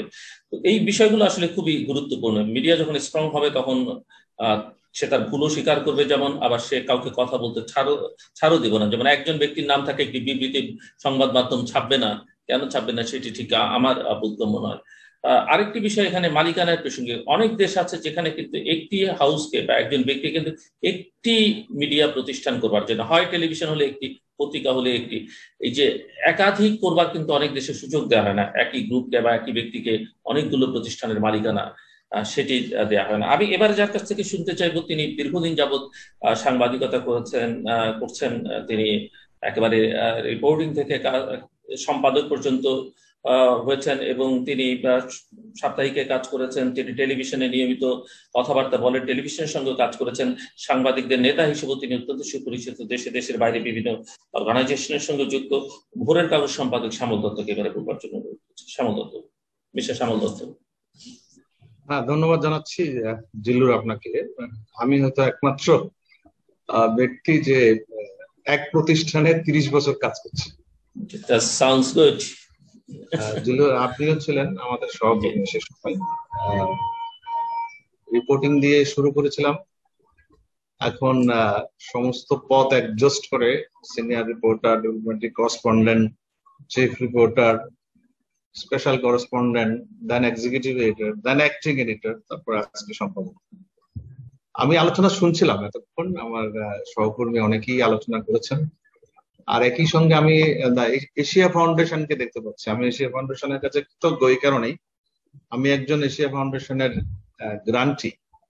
আমি 1994 সালে এশিয়া ফাউন্ডেশনের ফেলোশিপ নিয়ে বার্কলে ইউনিভার্সিটিতে পড়তে গিয়েছিলাম ইন্টারন্যাশনাল জার্নালিজমের উপরে। ফলে তাদের কাছে আমার ঋণ আছে, কৃতজ্ঞতা আছে। তাদেরকে দেখতে পেয়ে ভালো লাগছে এখানে। তারাও যে বাংলাদেশে মুক্ত গণমাধ্যমের জন্য কাজ করছে সেটি খুবই ভালো খবর, এবং তাদের অনেক এর আগেও অনেক কর্মসূচি ছিল। জিল্লুর, আপনাকে ধন্যবাদ প্রথমে এই ধরনের একটি আলোচনার জন্য, এবং সময়টি খুব গুরুত্বপূর্ণ। আমরা যারা দীর্ঘদিন গণমাধ্যমে কাজ করছি তাদের কাছে যে অভিজ্ঞতাটি আজকে, সেটি হচ্ছে মুক্ত গণমাধ্যম চর্চার জায়গাটি ক্রমাগত সীমিত হয়ে যাচ্ছে। সেটার বহুবিধ প্রেক্ষিত আছে, এবং সেই কথাগুলো আপনাদের আলোচনায় এসছে।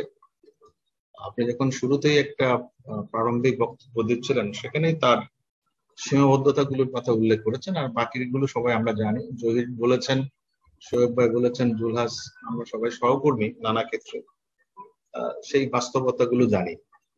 কিন্তু যে জিনিসটি আমার মনে হচ্ছে, এই 35 বছরের সাংবাদিকতা, 30 বছর এক কাগজে, বাকি সময়টা অন্যান্য কাগজে কাজ করার পরে, যে মুক্ত গণমাধ্যম চর্চার জায়গাটি বোধহয় আমাদের আর থাকছে না আস্তে আস্তে। সেটার জন্য বহুবিধ কারণ আছে, যেটি আপনি বলছিলেন যে জনস্বার্থ আমরা দেখছি কিনা, যেটি আপনার আলোচনার বিষয়। কালকে আমি আলী রিয়াজের একটা লেখা পড়ছিলাম যে গণমাধ্যম কখন গণমাধ্যম হয়ে ওঠে, যদি সে জনগণের কথা না বলে তাহলে সে গণমাধ্যম হবে কেন? এখন আসেন যে বাংলাদেশে গণমাধ্যমের প্যাটার্নটা কোন জায়গায় গিয়ে দাঁড়িয়েছে। এক হচ্ছে মালিকানার বিষয়, দ্বিতীয় হচ্ছে সম্পাদকীয় প্রতিষ্ঠানের বিষয়, তৃতীয় হচ্ছে প্রফেশনালিজম, যে সেই জায়গাটি আছে কিনা, তারপরে আছে রাজনৈতিক বিভাজন। বাংলাদেশের সকল ক্ষেত্রে এই বিভাজনটি যেরকম ভাবে প্রকট হয়েছে, গণমাধ্যমও সেটি প্রকট। প্রথমে আসে মালিকানার বিষয়, যে বাংলাদেশের বড় বড় ব্যবসায়ী হাউসগুলো গণমাধ্যমের মালিকানা নিয়েছে, গণমাধ্যমকে বিকশিত করার জন্য তাদের যে খুব আপ্রাণ কোনো আকাঙ্ক্ষা, সেটি থেকে না, তারা এটিকে ঢাল হিসেবে ব্যবহার করার জন্য এই গণমাধ্যমের মালিকানা নিয়েছে। এবং সেক্ষেত্রে কোনো নীতিমালা নেই যে, যেটা একটু আগে আপনি বলছিলেন যে একটি প্রতিষ্ঠান কয়টি গণমাধ্যমের মালিক হবে। বাংলাদেশে এমনও প্রতিষ্ঠান আছে যারা প্রায় 7-8টি টেলিভিশন চ্যানেল, পত্রিকা, অনলাইন, স্পোর্টস চ্যানেল ইত্যাদির মালিক। তারা যে বাংলাদেশের গণমাধ্যমের বিকাশের জন্য একেবারে প্রচন্ড আকাঙ্ক্ষা থেকে এটি করছেন তা না, তারা তাদের নিজেদের ব্যবসায়িক স্বার্থের জন্য ব্যবহার করছে এবং সেটি স্পষ্ট। এটি একটি বড় সংকট। একটা সময় ছিল যে গণমাধ্যমের যদি ইতিহাস দেখেন, স্বাধীনতা পূর্ব গণমাধ্যম ছিল বাংলাদেশের আন্দোলনের সহযাত্রী, এবং পরবর্তী সময়ে আপনারা যখন বিভিন্ন কাগজে কাজ করেছি জিল্লুর, তখন আমরা গণতান্ত্রিক আন্দোলনের সহযাত্রী ছিলাম। কিন্তু 90-এর পরে আস্তে আস্তে গণমাধ্যমের প্যাটার্নটা কিন্তু বদলাতে শুরু করেছে। তখন কিন্তু এর মধ্যে পুঁজি, কর্পোরেট মালিকানা এবং শিল্প প্রতিষ্ঠান, রাজনৈতিক নেতা, তারা কিন্তু গণমাধ্যমের মালিক হতে শুরু করেছে এবং তখন থেকে কিন্তু বাংলাদেশের গণমাধ্যমের চ্যালেঞ্জগুলো বেড়ে গেছে। এরপরে আসেন সম্পাদকীয় প্রতিষ্ঠান। সম্পাদকীয় প্রতিষ্ঠান হচ্ছে মূল প্রতিষ্ঠান যারা ঠিক করবে গণমাধ্যমের নীতিমালা কি হবে, এবং তার সঙ্গে ক্রমাগত মালিকের একটা কনফ্রন্টেশন থাকবে। এটা হয়েছে অতীতে, মালিক চেয়েছে এক জিনিস, গণমাধ্যমের সম্পাদক চেয়েছে অন্য জিনিস। কিন্তু আজকাল সেই ধরনের কনফ্রন্টেশন নাই বললেই চলে। বরং অনেক মালিকের এক ধরনের ঢাল তলোয়ার হিসেবে ব্যবহার হয় সম্পাদক। আমরা দেখেছি, এই সাম্প্রতিক সময়ে দেখেছি, আমাদের বন্ধু বান্ধবরা যারা সম্পাদক হয়েছে তাদেরকেই দেখেছি, তারা অনেকের মালিকের মাস্তানের মতো ব্যবহার করছে। দুর্ভাগ্যের বিষয় এটি। এই গেল সম্পাদকীয় প্রতিষ্ঠান। তারপর আসেন প্রফেশনালিজম। দীর্ঘ 50 বছরও আমরা এখনো ঠিক করতে পারি না যে কারা সাংবাদিক হবে, কারা সাংবাদিক হতে পারবে না, কারা সম্পাদক হবে, কারা সম্পাদক হতে পারবে না। মালিকানার জন্য কোনো শর্ত আছে কি নেই, এগুলো কিছুই আমরা চূড়ান্ত করি না। কিন্তু যেটা করতে পেরেছি, একের পর এক কালা কানুন হয়েছে। একটা সময় আমরা খুব ভয়ে থাকতাম গণমাধ্যমে, সেটি হচ্ছে বিশেষ ক্ষমতা আইন। আপনি জানেন জিল্লুর, আমরা এইসব আইন নিয়ে কি পরিমাণ নিগ্রহের শিকার হয়েছি, আদালতে গিয়েছি, মামলা খেয়েছি। দুর্ভাগ্যজনক, তখনকার সরকার অনেক বেশি সহনশীল ছিল। আমরা সারা রাত থানায় থেকেছি মামলার কারণে, সকালে আদালতে গেছি, জামিন নিয়ে আবার অফিসে এসে কাজে যোগ দিয়েছি। আর এখন সাংবাদিকের বিরুদ্ধে যদি মামলা হয়, রিমান্ড চাওয়া হচ্ছে, সেই মামলা ডিবিতে যাচ্ছে, জামিন হচ্ছে না। এই বাস্তবতার মধ্যে আমরা পড়ে গেছি। রোজিনা এই ধরনের একটি পরিস্থিতির মধ্যে চলে গেছে, এবং আমি জানি যে সেটি কতদূর গড়াবে এটি আন্দাজ করাই এখন মুশকিল। আগামী রোববার তার জামিনের শুনানি। আমার যথেষ্ট সন্দেহ আছে সেই শুনানিতে তার জামিনটি আদৌ হবে কিনা। অতীতেও সাংবাদিকরা জেলে গেছে। আমরা এরশাদ বিরোধী আন্দোলনের সময় আতাউস সামাদ সহ গিয়াস কামাল চৌধুরী, অনেক বড় বড় সাংবাদিকরা জেলে গেছে। পরবর্তী সময়েও আরো অনেকে জেলে গেছে। আমাদের অনেক সহকর্মী জেলে গেছেন, আমাদের বিরুদ্ধে মামলা হয়েছে। বিএনপি আমলে মির্জা আব্বাস আমার বিরুদ্ধে মামলা করেছেন কিশোরগঞ্জ, যাতে আমাকে ওখানে গিয়ে হাজিরা দিতে হয় নিয়মিত। দুর্ভাগ্যের বিষয়, আওয়ামী লীগ আমলে ফজলে হোসেন বাদশা মামলা করেছেন রাজশাহীর কোর্টে, যাতে সেখানে গিয়ে হাজিরা দিতে হয়। আওয়ামী ওলামা লীগ আমার ফাঁসি দাবি করে জাতীয় প্রেস ক্লাবের সামনে মানববন্ধন করেছে এই সরকারের আমলে। সুতরাং এই বাস্তবতাগুলো নিয়েই আমরা সাংবাদিকতা করছি, এবং যে ধরনের হেনস্থার শিকার হতে হয়। আমাদের পত্রিকায় একটা রিপোর্ট হয়েছিল মাদ্রাসার বইয়ে ভুল নিয়ে, এবং কিছু অশ্লীল বাক্য ছিল সেগুলো নিয়ে। দুর্ভাগ্যজনক ভাবে রিপোর্টটি করেছিল অভিজিৎ ভট্টাচার্য। আমার কাছে 11টা উকিল নোটিশ এসছে যে আপনার নাম শ্যামল দত্ত, আপনি একজন হিন্দু, আপনার রিপোর্টার অভিজিৎ ভট্টাচার্য, তিনি একজন হিন্দু। আপনারা দুজন হিন্দু কি করে, কোন অধিকারে মাদ্রাসা নিয়ে রিপোর্ট করেন? জিল্লুর, এটাও বাংলাদেশের বাস্তবতা। কালকে আমি একটা টক শোতে ছিলাম, ডয়েচে ওয়েলের, খালেদ মহিউদ্দিনের সাথে। নিচে দেখলাম অন্তত 100-2 গালি আছে যে মালাওয়ান বলে। এই বাস্তবতাটা আপনাদেরকে অনেককে ফেস করতে হয়, এটা আমাদেরকে ফেস করতে হয়। আমি নাকি রর এজেন্ট, ইন্ডিয়াতে নাকি আমার 10টা বাড়ি আছে, ইত্যাদি ইত্যাদি। এখন এই বাস্তবতার মধ্যে আমরা সাংবাদিকতা করে যাচ্ছি, নানা রকম লিমিটেশন আছে। বাংলাদেশে গণতান্ত্রিক প্রতিষ্ঠানগুলো যখন ভঙ্গুর হয়ে গেছে, আপনি দেখেন আজকে যে সমস্ত সাংবিধানিক প্রতিষ্ঠান কাজ করার কথা, তারা ফাংশন করছে কিনা। তাহলে গণমাধ্যম কিভাবে এককভাবে স্বাধীনভাবে কাজ করবে, এই প্রত্যাশাটাই বা করি কেন? আমাদের নির্বাচন ব্যবস্থা কি সঠিক আছে? আমাদের মানবাধিকার কমিশন কি কাজ করে? আমাদের তথ্য কমিশন কি কাজ করে? আমাদের বিচার বিভাগ তথাকথিত স্বাধীন হওয়ার পর কি রোল প্লে করছে তার এক্সাম্পল হচ্ছে রোজিনার মামলা। প্রথম দিন গেল, তার মামলার হিয়ারিংই হলো না, জামিনের হিয়ারিং হলো কিসের? তার রিমান্ড হবে কি হবে না সেটা। দ্বিতীয় দিনের হিয়ারিং এ কি হলো? সরকারি আইনজীবী কৌশলী বলল যে আমরা নতুন একটি নথি দিব, ভিডিও দিব, এটির হিয়ারিং হবে আগামী রোববার, অর্থাৎ আগামীকাল। একটা মেয়ে আজকে 3-4 দিন যাবত সে জেলখানায় আছে। স্বাধীন তো বিচার ব্যবস্থা। মাজদার হোসেন মামলার পর আমরা বিচার বিভাগকে স্বাধীন করছি না? তাহলে স্বাধীন বিচার ব্যবস্থার কি নজির দেখলাম? বাস্তবতা এটাই, অনেক সীমাবদ্ধতার মধ্যে আমাদেরকে কাজ করতে হচ্ছে, এবং এই সীমাবদ্ধতার মধ্যে কাজ করতে গিয়ে আমরা আসলে আস্তে আস্তে আমাদের স্বকীয়তা হারিয়ে ফেলছি। গণমাধ্যমের সে চ্যালেঞ্জ কর্পোরেট পুঁজির কাছে, কর্পোরেট ব্যবস্থার কাছে আমরা আসলে জিম্মি হয়ে গেছি। আপনি দেখেন, গত মুনিয়ার ঘটনার পরে বাংলাদেশের 2-1টি পত্রিকা কি নির্লজ্জভাবে প্রতিদিন একই ভাষায় একই রিপোর্ট করে যাচ্ছে। আমার মাঝে মাঝে আসলে গণমাধ্যমের কর্মী বলতে লজ্জা হচ্ছে।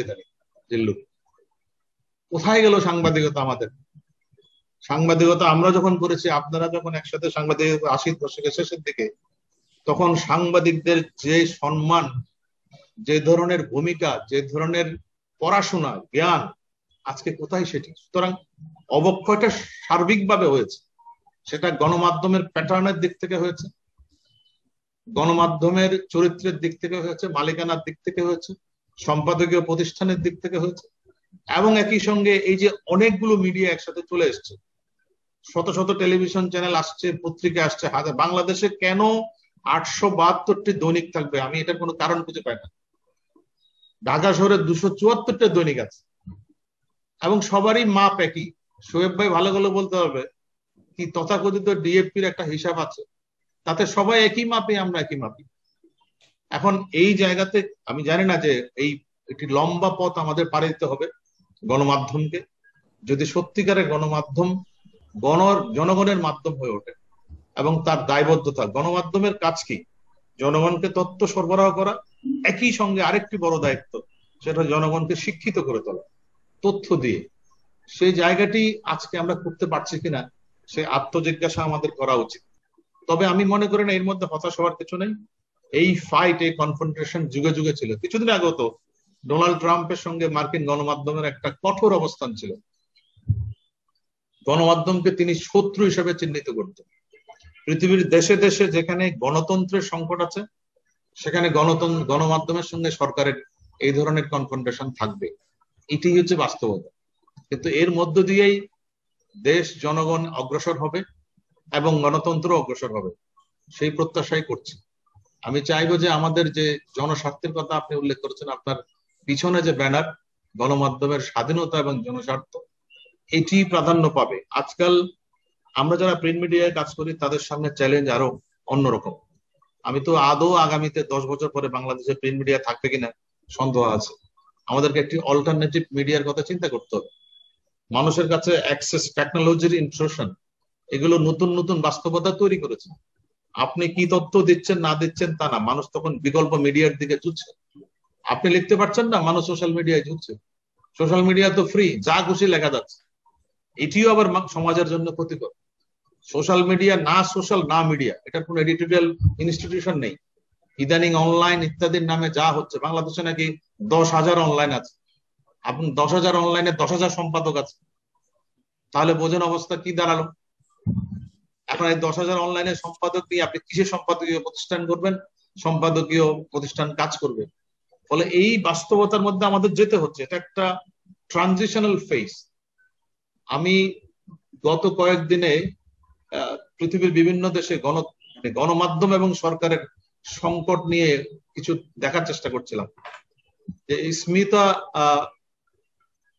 যে বফর্স কেলেঙ্কারির দ্য হিন্দু পত্রিকার সাংবাদিক, যিনি এই ডিফেন্স ডকুমেন্ট লিক করেছিলেন, তার বিরুদ্ধে একটি মামলা হয়েছে যে সরকারি তথ্য লিক করা যায় কিনা।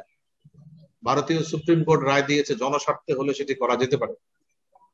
সুতরাং তথ্য চুরি সেটা আপনার কাছে বা অন্যের কাছে চুরি হতে পারে, আমার কাছে সেটি তথ্য সংগ্রহ, এবং সেটা যদি জনস্বার্থে করতে হয় সেটি আমরা করেছি। আমরাও যখন সাংবাদিক ছিলাম আমরা তথ্য নিয়েই করেছি। কিন্তু প্রশ্ন হচ্ছে সেই জায়গাটিতে আমরা এখন আছি কিনা। আপনি এই গত করোনা কালে আমরা দেখেছি স্বাস্থ্য মন্ত্রণালয়ের এই ধরনের অ্যাকশনের কারণটা কি? কারণটি হচ্ছে স্বাস্থ্য মন্ত্রণালয় আখণ্ড দুর্নীতিতে নিমজ্জিত একটি মন্ত্রণালয়, যার বিষয়গুলো গত এক দেড় বছরে ব্যাপকভাবে আসছে। আমি নিজেও অন্তত গোটা বিশেষ লেখা লিখেছি এরপরে, এবং এই নিয়ে আমার উপরও ক্ষিপ্ত তারা।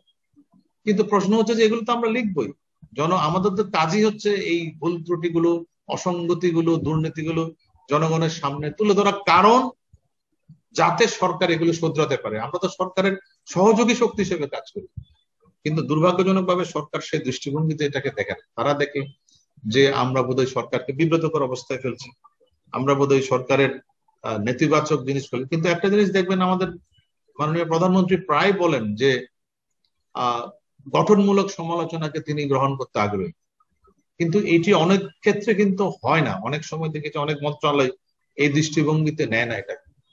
যাই হোক, আজকের এই বাস্তবতায় আমি আশা করব যে চ্যালেঞ্জের মুখে আছে।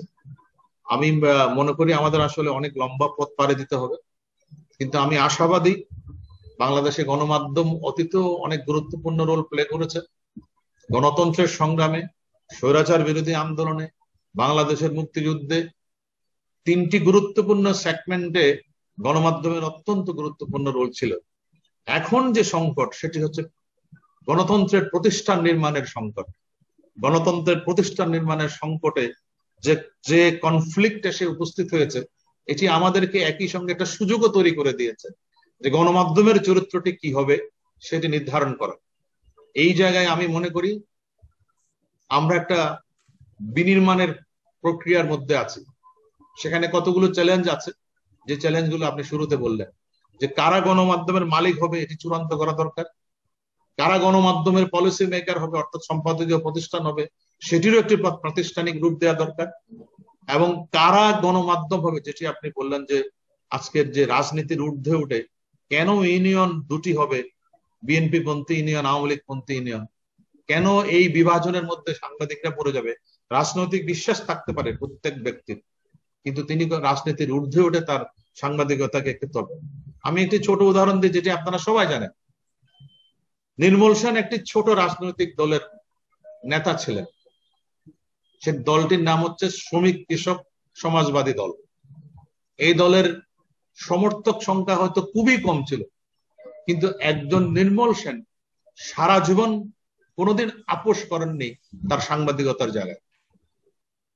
তিনি যখন জাতীয় প্রেস ক্লাবে একটি চাদর বিছিয়ে অনশন করতে বসতেন, একজন নির্মল সেন যদিও বসতেন, তখন সারা বাংলাদেশের গণমাধ্যমের জন্য সেটি একটি চ্যালেঞ্জিং বিষয় দাঁড়াতো। সুতরাং যিনি কোন জায়গা থেকে প্রতিবাদ করছেন সেটি বড় কথা না, আপনি আপনার সততা নিয়ে পুরো বিষয়টাকে দেখেন কিনা সেটি হচ্ছে সবচেয়ে গুরুত্বপূর্ণ। আপনার পিছনে 10,000 লোক আছে না 50,000 লোক আছে, তার চাইতো বেশি বিষয় হচ্ছে আপনি বিবেকের কাছে প্রশ্ন তুলে যদি আপনি ইস্যু নিয়ে সামনে দাঁড়িয়ে যান। সেই কাজটি আমাদের অতীতে অনেক সাংবাদিক করেছেন, অনেক গণমাধ্যম কর্মী করেছেন। আমি দেখেছি আমাদের চোখের সামনে, আমরা বজলু ভাইয়ের মতো সাংবাদিককে দেখেছি, নির্মল সেনের মতো সাংবাদিককে দেখেছি, আমাদের চোখের সামনে বহু সাংবাদিককে দেখেছি যারা তাদের সততা নিষ্ঠা নিয়ে সাংবাদিকতা করেছেন এবং নিজেদেরকে প্রতিষ্ঠানের জায়গায় নিয়ে গেছে। আজকাল দুর্ভাগ্যজনক ভাবে সেই জায়গাটি আমরা এখন দেখতে পাই না। আমি সেই জায়গাটি দেখার প্রত্যাশায় থাকলাম। রাজনৈতিক বিশ্বাস প্রত্যেকের থাকবে, কিন্তু গণমাধ্যমকে জনগণের মাধ্যম হয়ে ওঠার জন্য জনস্বার্থটিকে প্রাধান্য দিতে হবে। জিল্লুর, আপনাকে অনেক ধন্যবাদ এই আলোচনাটির আয়োজন করার জন্য। মঞ্জুর ভাইকে দেখতে পাচ্ছি, মঞ্জুর ভাইকেও অনেকদিন পরে দেখলাম, আপনাকেও অনেক ধন্যবাদ। Thank you mister Shyamal Dutta. শ্যামল দা, অনেক ধন্যবাদ। আমি দেখতে পাচ্ছি যে চ্যাট বক্সে মুক্তাদির রশিদ নিউজে সাংবাদিক লিখছেন যে I think media work for state as fourth state. That's true. And শ্যামল দা, আপনি যেমনটা বলছিলেন যে ওই যে আপনাকে কালকের একটি শোয়ের পরে বকাবকি যেটি আপনি বলছিলেন, এটি আসলে আমি নিজেও লজ্জিত এই কথা শুনে, এবং এটি বাংলাদেশের স্বাভাবিক চিত্র। আপনাকে হয়তো একভাবে আক্রমণ করছে, আমাকে অন্যভাবে আক্রমণ করছে, আরেকজনকে অন্য কারণে আক্রমণ করছে, যাকে যেভাবে পাচ্ছে। এটি সামাজিক যোগাযোগ মাধ্যমে সংঘবদ্ধ কিছু গ্রুপ তৈরি হয়েছে এবং এরা সব জায়গায় আছে। আপনাকে হয়তো ধর্ম নিয়ে আক্রমণ করছে, আরেকজন হয়তো পোশাক নিয়ে আক্রমণ করছে, আরেকজন হয়তো ফ্যামিলি নিয়ে আক্রমণ করছে, নানাভাবে এটি করছে। সো এটি নিয়ে হতাশ হলে চলবে না। আর দ্বিতীয়ত যেটি আপনি বলছেন, আমি আপনার সঙ্গে সম্পূর্ণ একমত যে এখন আসলে সাংবাদিক হিসেবে পরিচয় দিতে আমাদের লজ্জা হয়, খুবই লজ্জা হয়, এবং এটি খুবই একটা অসম্মানের পেশা হয়ে দাঁড়িয়েছে। এবং সেখান থেকে আসলে আমরা কিভাবে বেরোতে পারবো সেটি খুঁজে দেখা দরকার। আমাদের আজকের শিরোনাম গণমাধ্যমের স্বাধীনতা এবং জনস্বার্থ। জনস্বার্থ নিয়ে কাজ করেন এমন একজনকে আপনি বলবার জন্য অনুরোধ করব। যদিও অন্য ক্ষেত্রে তিনি বাংলাদেশের পরিবেশ নিয়ে যে সংকট, সেখানে জনস্বার্থে কাজ করেন, এবং বেলার নির্বাহী পরিচালক, বাংলাদেশ এনভায়রনমেন্টাল লয়ার্স অ্যাসোসিয়েশনের নির্বাহী পরিচালক, এবং বাংলাদেশের সামাজিক নাগরিক আন্দোলনের এখন অত্যন্ত সামনের সারির একজন মানুষ, অ্যাডভোকেট সৈয়দা রিজওয়ানা হাসান। তাকে বলবার জন্য অনুরোধ করছি, অ্যাডভোকেট সৈয়দা রিজওয়ানা হাসান। জি, ধন্যবাদ। আমার আজকে আসলে নিজেরই একটা অনুষ্ঠান চলছে, আজকে বিশ্ব জীববৈচিত্র্য দিবস, এবং সেটা আমি মডারেট করছি। তারপরেও আমি আপনাকে আজকে হ্যাঁ বলেছি এই কারণে যে আমি আসলে যে কাজটা করি তার সাথে না গণমাধ্যমের একটা খুবই ঘনিষ্ঠ সম্পর্ক আছে। যদি একটু আগে আমি শ্যামলদার কথাই শুনছিলাম, এর আগে অনেকের কথা হয়তো বলেছেন, আমি শুনতে পারিনি। সত্যি যদি দেশে গণমাধ্যম ক্ষতিগ্রস্ত হয়ে যায়, তাহলে জনস্বার্থ রক্ষার যে লড়াইটা আমরা যেই ক্ষেত্র থেকে করি না কেন, সেটাও কিন্তু ক্ষতিগ্রস্ত হবে। আজকে একটা বিশেষ প্রেক্ষিতে আমরা এই আলোচনা অনুষ্ঠানের আয়োজন করেছি, কাজে সেই প্রেক্ষিতটাকে মাথায় রেখে একটা ছোট গল্প। আমাদের ভারতের একজন পরিবেশ আইনবিদ আছে, মহেশচন্দ্র মেহতা, এমসি মেহতা। আপনি যত এনভায়রনমেন্ট কেস দেখেন না কেন, বেশিরভাগই দেখবেন MC Mehta versus union of India. তো উনি যখন, ওনার কাছ থেকে প্রথম যখন পেশাগত জীবনটা আমাদের শুরু হয়, তখন মেহতাজিকে একবার বাংলাদেশে আমরা আমন্ত্রণ জানিয়েছিলাম এবং ওনাকে জিজ্ঞেস করেছিলাম যে আপনি এত এত তথ্য আদালতে দেন, আপনি পান কেমন করে মেহতাজি? উনি একটা উত্তর দিয়েছিলেন যে রিজওয়ানা, আমার একটা স্ট্র্যাটেজি আছে, বেগ, বড় অর স্টিল। তথ্যটা চাই, যদি দেয় তো দিল, না হলে বলি ভাই একটু দেন, একটু ফটোকপি করে আবার আপনাকে ফেরত দেবো। যদি তাও না দেয় তাহলে আমি স্টিল করে ফেলি, কারণ জনস্বার্থে এটা করাটা খুবই জরুরি। তো আজকের প্রেক্ষিতে এই কথাটা আমার খুব মনে হয়েছে, এবং মানে আজকে যখন আপনার সাথে কথা বলছি খুবই দুঃখিত আছি, একদিকে ক্ষুব্ধ আছি, আরেকদিকে খুবই দুঃখিত আছি। কারণ আমরা যখন কাজ শুরু করেছিলাম তখন শ্যামলদারাও কিন্তু আমাদের সাথে ছিলেন।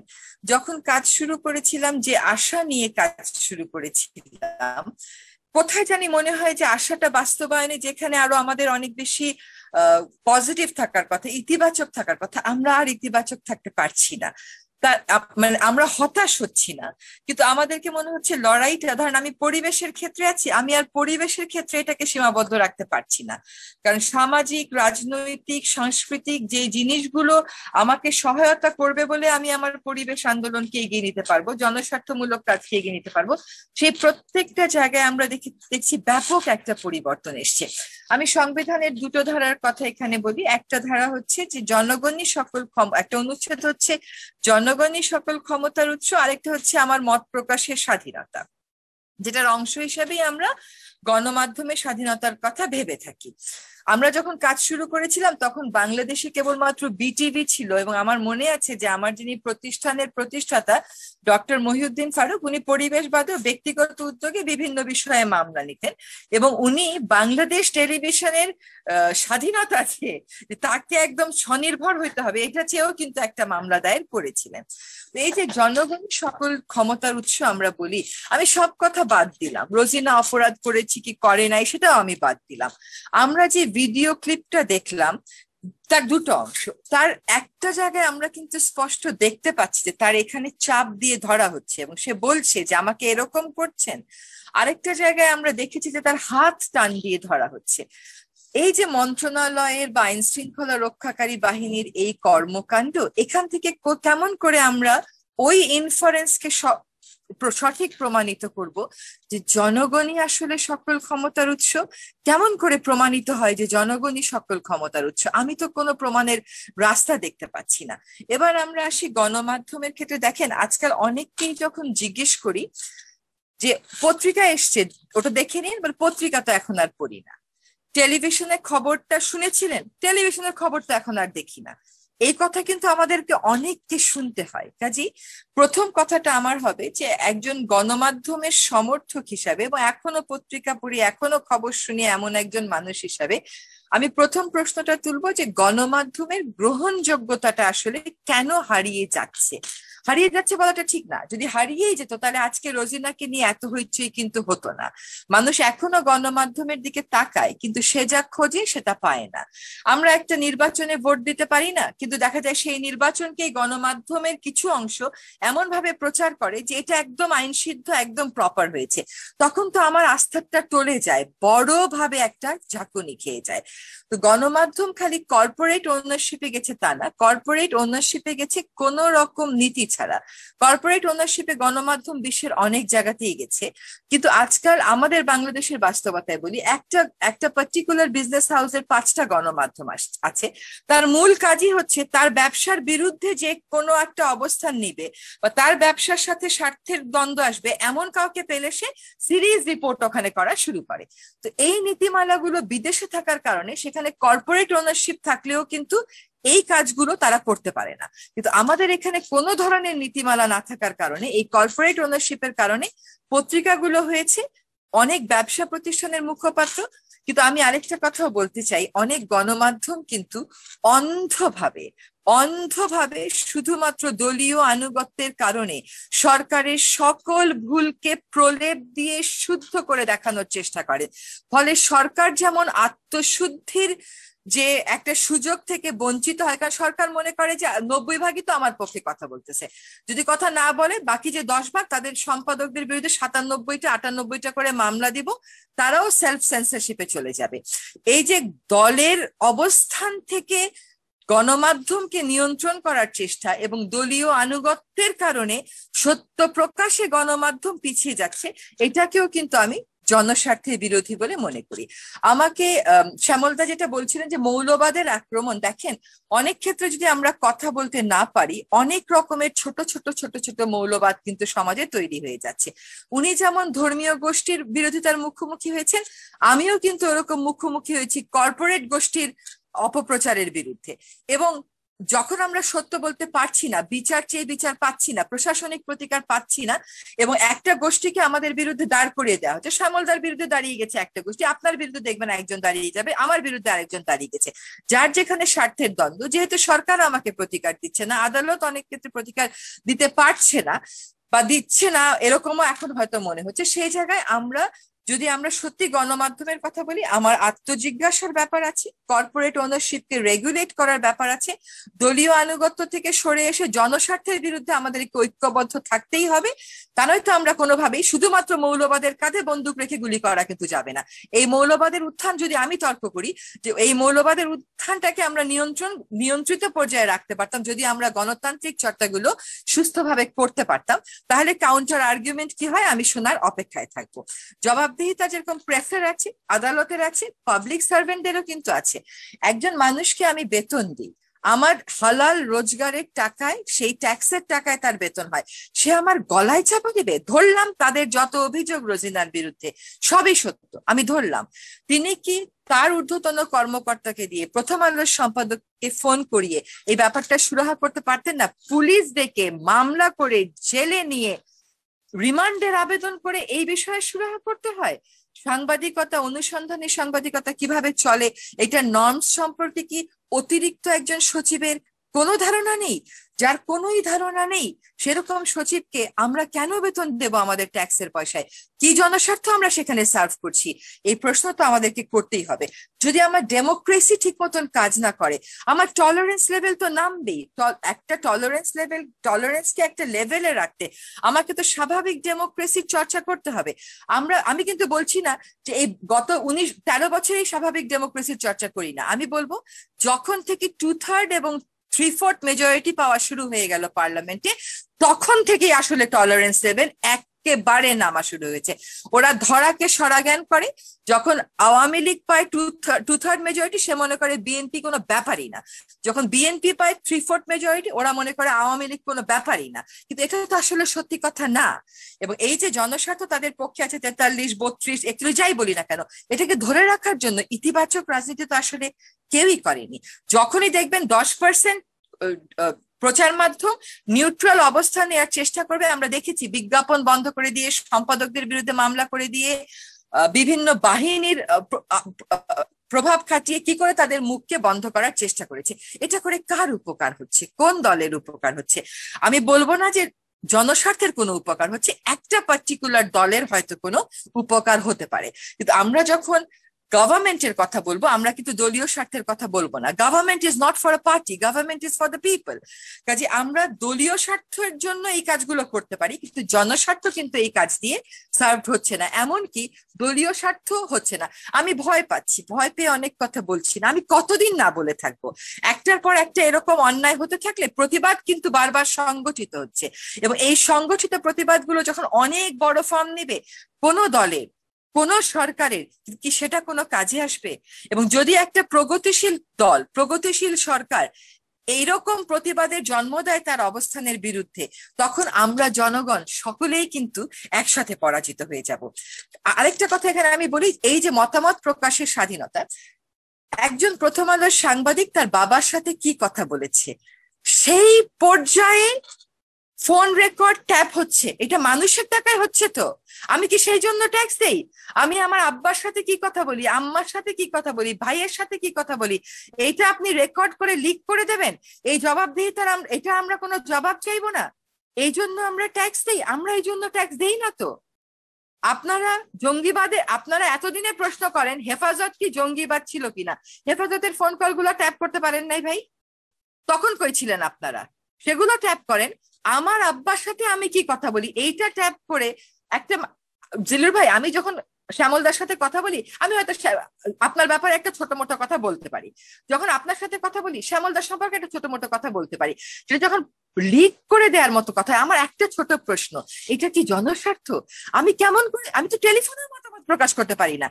আরে ভাই, টেলিভিশন, রেডিও, সামাজিক যোগাযোগ মাধ্যম বাদ দেন, আব্বার সাথেই তো মতামত প্রকাশ করতে পারি না, সেটাও ট্যাপ করে ছেড়ে দেওয়া হয়। তো এইখানে আমার ব্যক্তিগত তথ্যের যে একটা গোপনীয়তা আছে, এইটার যে একটা প্রিভিলেজ আছে, প্রোটেকশন আছে, সেটাও তো আমরা হারাতে বসেছি। এবং এগুলো কেন করা হয় জানেন? কনফিউজ করার জন্য।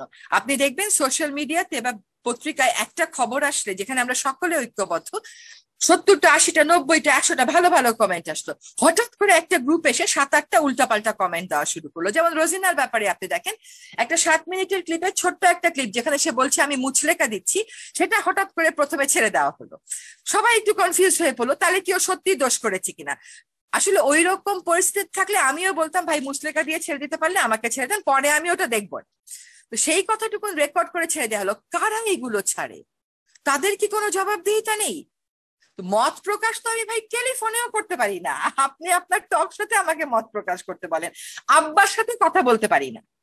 আমি নিশ্চিত সাবিহা চাচ্ছে না যে রোজিনা জেলে থাকুক, কখনোই সে চাচ্ছে না। তার সাথে তার ব্যক্তিগত রেশারেশি থাকতে পারুক, সেই ঘটনার ভিন্ন ব্যাখ্যা দিতে পারুক, কিন্তু রোজিনাকে যে জামিন দিতে হবে, গণমাধ্যমের স্বাধীনতা খর্ব করে যে জনস্বার্থ টিকিয়ে রাখা যায় না, আর জনস্বার্থ টিকে না থাকলে যে সরকারি স্বার্থ এবং দেশের স্বার্থ রক্ষিত হয় না, এই মেসেজটা দেওয়াটা খুবই জরুরি।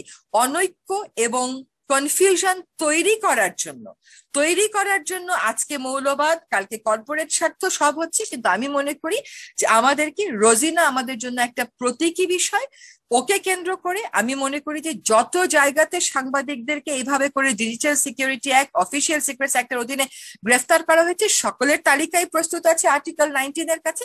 আমি মনে করি এই আন্দোলনটাকে আজকে রোজিনা কেন্দ্রিক এবং একটা সার্বিক রূপ দিয়ে সরকারকে একটা ক্লিয়ার মেসেজ আমাদের দেওয়া উচিত, এই সরকার এবং ভবিষ্যতের সকল সরকারকে, যে এইরকম নিপীড়নমূলক যে প্র্যাকটিস আছে তার সাথে আর্টিকেল 7 এবং আর্টিকেল 39 সরাসরি কন্ট্রাডিক্টরি, এবং পাবলিক মানি কোথায় ইউজড হবে কোথায় ইউজড হবে না তার একটা একটা মেসেজ আমরা সরকারকে দিব। আমি আশা করি, অবশ্যই আশা করি, আমি শ্যামলদার মতন হতাশ হব না যে রবিবারে রোজিনার জামিন হবে। আমি একজন আইনজীবী হিসাবে আপনাকে বলতে পারি, জামিন তখনই রিজেক্ট করা হয় যখন দেখা যায় যে অপরাধী পালিয়ে যেতে পারে বা মামলার কার্যক্রমে ব্যাঘাত ঘটতে পারে। যেখানে রিমান্ডই নেই সেখানে জামিন না দেওয়ার কি কারণ থাকতে পারে? রোজিনা পালিয়ে যাবে, তার পাসপোর্ট গুলো নিয়ে নিলেই হয়। রোজিনাকে যদি মুক্তি দেওয়া হয়, তার কার্যক্রম, মামলার কার্যক্রম চলায় কোনো রকম বাধার সৃষ্টি হবে না। একজন আইনজীবী হিসাবে এটা হবে আদালতের কাছে আমার বক্তব্য, দেশবাসীর কাছে আমার বক্তব্য, সকলের কাছে আমার বক্তব্য। আমাদের এই সমস্ত অন্যায়ের বিরুদ্ধে ঐক্যবদ্ধ থাকতে হবে। কনফিউশন সৃষ্টির যে প্রয়াস, সেটাকে আসলে নস্যাৎ করে দিতে হবে। আপনাদের সকলের অনুমতি নিয়ে আমি ছোট্ট দুটো প্রশ্ন। আপনি বলছেন যে রোজিনাকে রোববারে পাওয়া যাবে জামিন, এবং যে রিমান্ড হয়নি কেন জামিন পাওয়া যাবে না? প্রথম দিনই কেন জামিন হলো না? কারণ আইনের কোনো ধারার মধ্যে রোজিনার জামিন না হওয়ার কোনো কারণ নেই।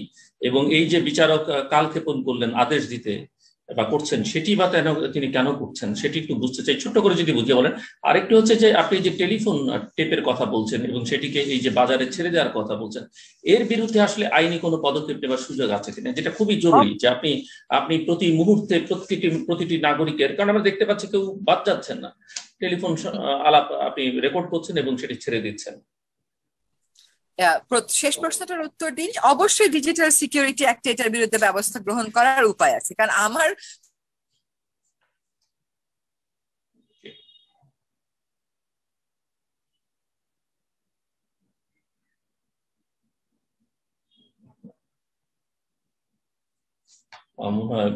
ইন্টারনেটের সমস্যা।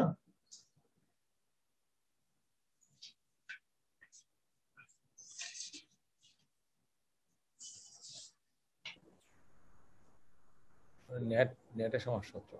নেটের সমস্যা হচ্ছে মনে হচ্ছে। উনি কার বিরুদ্ধে মামলা করবে? যদি টেলিফোনের যদি দেখি উনি যদি যুক্ত হতে পারেন আমরা ওনার কথা শুনবো। তাহলে আমি ডক্টর মঞ্জুর আহমেদ চৌধুরী আছেন আমাদের সঙ্গে, centre for governance studies CGS chairman. Doctor Manzur Chowdhury, জি আমরা একটু। ধন্যবাদ জিলুর রহমান। গণমাধ্যমের স্বাধীনতা এবং জনস্বার্থ, যদি গণমাধ্যমের স্বাধীনতা থাকে তাহলে একজন সৎ মেধাবী গণমাধ্যম কর্মী প্রতিদিন যে কাজটা করেন সেটাই কিন্তু জনস্বার্থের কাজই করেন। তার প্রতিটা কাজই জনগণের কল্যাণে আসে। কারণ সবচেয়ে গুরুত্বপূর্ণ বিষয়টা হচ্ছে যে সরকারের ভিতরে, বিভিন্ন প্রতিষ্ঠানের ভিতরে যে অসঙ্গতি থাকে, যে দুর্নীতি থাকে, সেগুলিকে উনি উন্মোচন করেন। এইখানে প্রথম আলোর সাংবাদিক রোজিনা ইসলাম এক্স্যাক্টলি তাই কিন্তু করছিলেন। আমার যতদূর মনে পড়ে যে গত এপ্রিল মাসের মাঝামাঝি উনি একটা রিপোর্ট করেছিলেন, যেখানে বলেছিলেন যে শুক্রবারে 1 কোটি টাকা দেব, আরো টাকা দেব আপনাকে, এরকম দুজনকে দেওয়া হয়েছিল। ওই মন্ত্রণালয়ের, স্বাস্থ্য মন্ত্রণালয়ের এবং দুর্যোগ ব্যবস্থাপনা মন্ত্রণালয়ের দুজন উপসচিব দিয়েছিলেন। এই রিপোর্টটা প্রকাশের পরে কিন্তু উনি হেনস্থা হলেন, গ্রেপ্তার হয়ে গেলেন। এখানে যে বিষয়টা হচ্ছে যে গণমাধ্যমের বিরুদ্ধে যে চক্র, যে দুর্নীতিবাজরা, তারা কিন্তু বেপরোয়া হয়ে উঠেছেন। যে জহুরুল আলম সাহেব কিন্তু এই বিষয়টা উল্লেখ করেছেন যে একটা ডার্ক অ্যালিয়েন্স সৃষ্টি হয়েছে, একটা নেক্সাস সৃষ্টি হয়েছে, যারা গণমাধ্যমের ত্রুটি চেপে ধরতে চাচ্ছে। অ্যাকচুয়ালি রোজিনা ইসলামের যে ভিডিও দেখলাম সেখানে তার কিন্তু গলা চেপে ধরা হয়েছে যাতে উনি কথা বলতে না পারেন, উনি লিখতে না পারেন।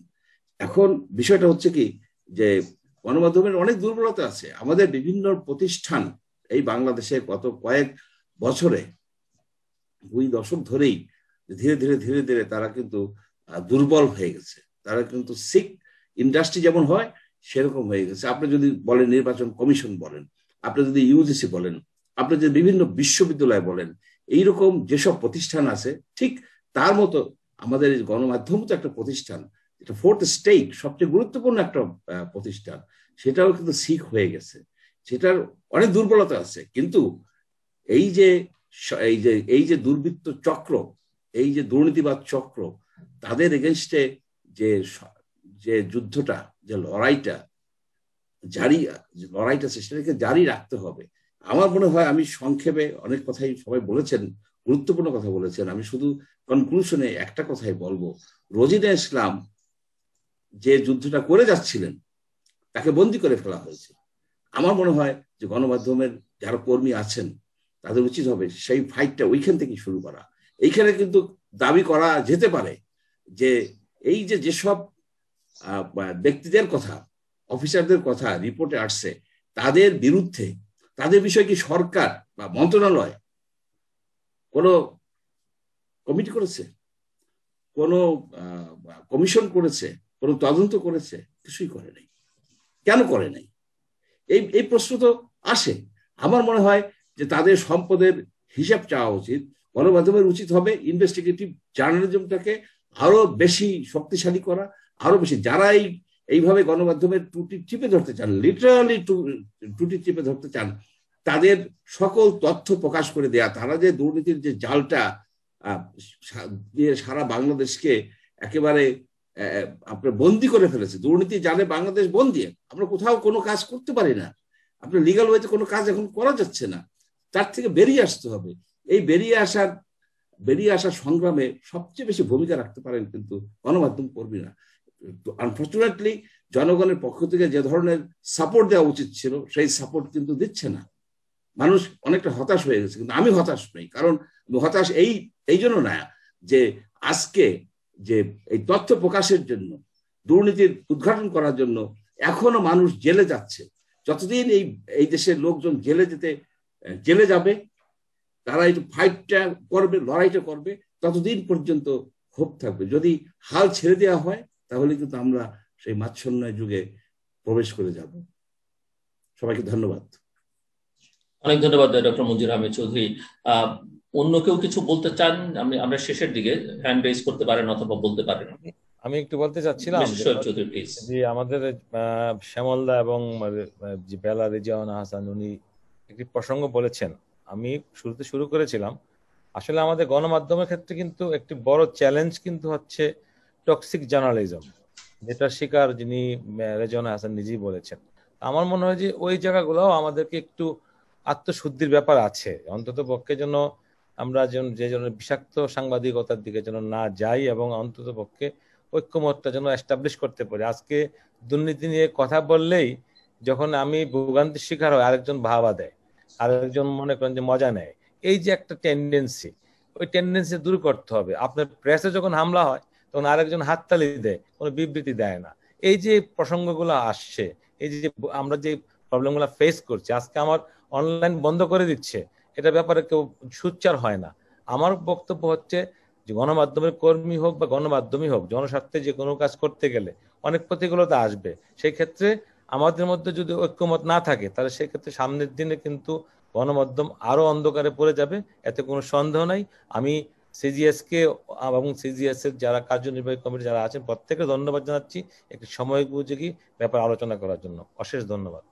অনেক ধন্যবাদ মিস্টার শোয়েব চৌধুরী। যেটি আপনি বললেন এটি আসলে প্রধান সমস্যা। আমার নিজের একটা অভিজ্ঞতার কথা ছোট্ট করে বলি। আমি একজন ঘৃণিত ব্যক্তির বাংলাদেশের সমাজে রাষ্ট্রে একটা ইন্টারভিউ করেছিলাম, এবং যেই রাতে ইন্টারভিউটির প্রচার হলো, পরে পূর্ণাঙ্গটা প্রচার হয়নি।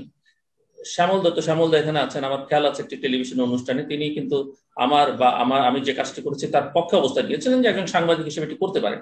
কিন্তু অন্য একটি টেলিভিশন চ্যানেলে দেখলাম একজন দেশের শীর্ষস্থানীয় আইনজীবী, দুজন সাংবাদিক, তারা বসে, সাংবাদিক নেতাও, অনেক গুরুত্বপূর্ণ সাংবাদিক নেতা, তারা বলছেন যে আমাকে কেন জেলে নেওয়া হচ্ছে না।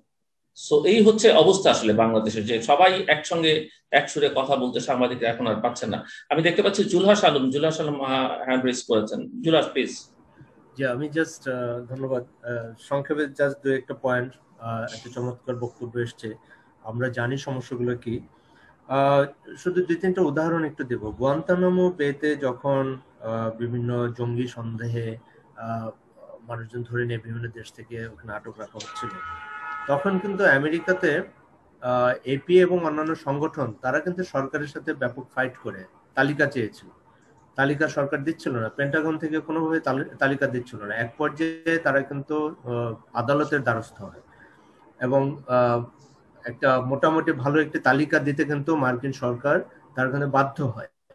এটি দেখেন আমরা মানে এটি একটি উদাহরণ। সম্প্রতি যেটি শ্যামলদা উল্লেখ করলেন যে ডোনাল্ড ট্রাম্পের সাথে আমেরিকান মিডিয়ার যে দ্বন্দ্বটি, দেখুন যখন ইলেকশন চলছে, যখন ডোনাল্ড ট্রাম্প বললেন যে উনি জিতেছেন, সাথে সাথে উইদিন সেকেন্ডস আমার খেয়াল আছে এপি, সিএনএন, আমি আবারও বলছি যেটা কেউ ধোয়া তুলসী পাতা না, একেবারে 100% না, বাট তাদের যে এডিটোরিয়াল পলিসি বা স্ট্যান্ডার্ড, তারা সাথে সাথে উইদিন সেকেন্ডস, আমি সিএনএন এ দেখেছি তারা বলছে যে ডোনাল্ড ট্রাম্প মিথ্যা বলছেন।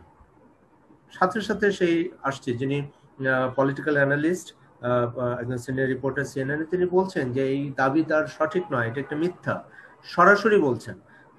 তারপরে ধরেন যে এইবার এপি ইলেকশনের সময় সবসময় করে, এবং বড় যারা নেতা পাবলিক ফিগার তাদেরকে মানে তাদের জবাবদিহিতা এনশিওর করার জন্য তাদের বক্তব্যটাও রাখে, এবং বাস্তবতাকে, সত্যিটাকে, সেটি এপি ফ্যাক্ট চেক নামে একটি আলাদা একটা সেগমেন্টই আছে, যে দেখা যাচ্ছে যে ডোনাল্ড ট্রাম্প একটা কথা বলেছেন, একটা দাবি করেছেন যিনি এটা করেছেন, কিন্তু আসলে সত্যি না, ওনার বক্তব্য দিয়ে, ডোনাল্ড ট্রাম্পের বক্তব্য দিয়ে সাথে সাথে নিচে আবার যেটা ফ্যাক্ট সেটা উল্লেখ করছে।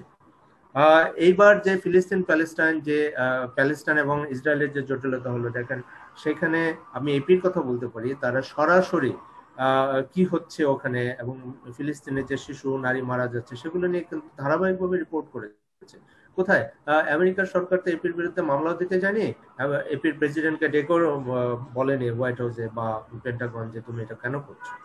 সো বিষয়গুলো হচ্ছে যে আমাদের এই ম্যাচুরিটি লেভেলে আমরা কবে যাব জানি না, কিন্তু যে প্রতিষ্ঠানের কথা বলছিলেন শ্যামলদা, প্রতিষ্ঠানগুলো আসলে যদি আমরা শক্তিশালী করতে না পারি তাহলে কিন্তু আমাদের জন্য এই সংকটগুলো রয়ে যাবে।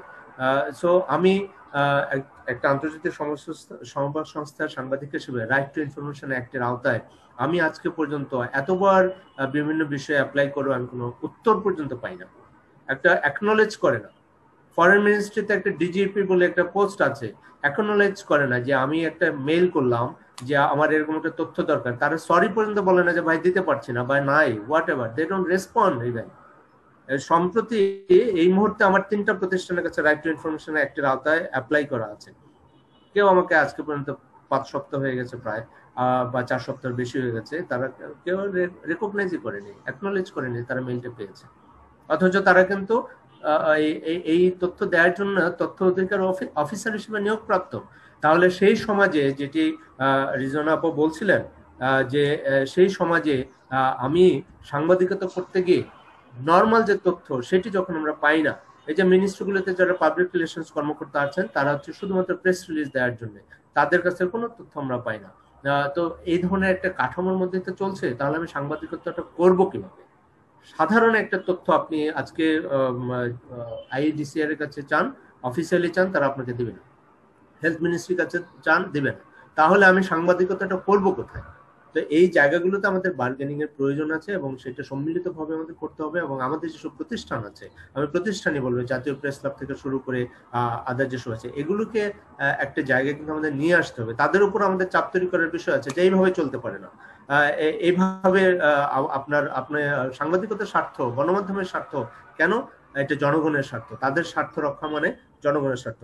আমি বলছি না যে আপনি আমাকে প্লটের ব্যবস্থা করে দেন, আমি বলছি না আপনি আমাকে বিদেশের ব্যবস্থা, আপনার কন্ট্রাক্ট ব্যবস্থা করেন। আমি চাই স্বাধীনভাবে সাংবাদিকতা করতে, আমি চাই আমার তথ্য পাওয়ার যে অধিকার, যেটা আমি জনগণের জন্য কাজ করছি, সেটিকে আমি নিশ্চিত করতে চাই। সেই জন্য যে প্রেশার গ্রুপগুলো, তাদেরকে এই বিষয়ে উচ্চকিত হতে হবে, এর বাইরে থাকার কোনো সুযোগ আসলে আমাদের নেই।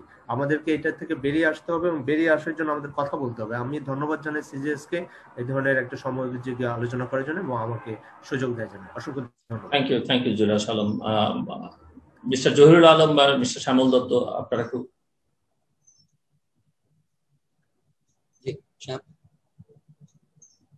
জহির কি বলতে চাচ্ছেন?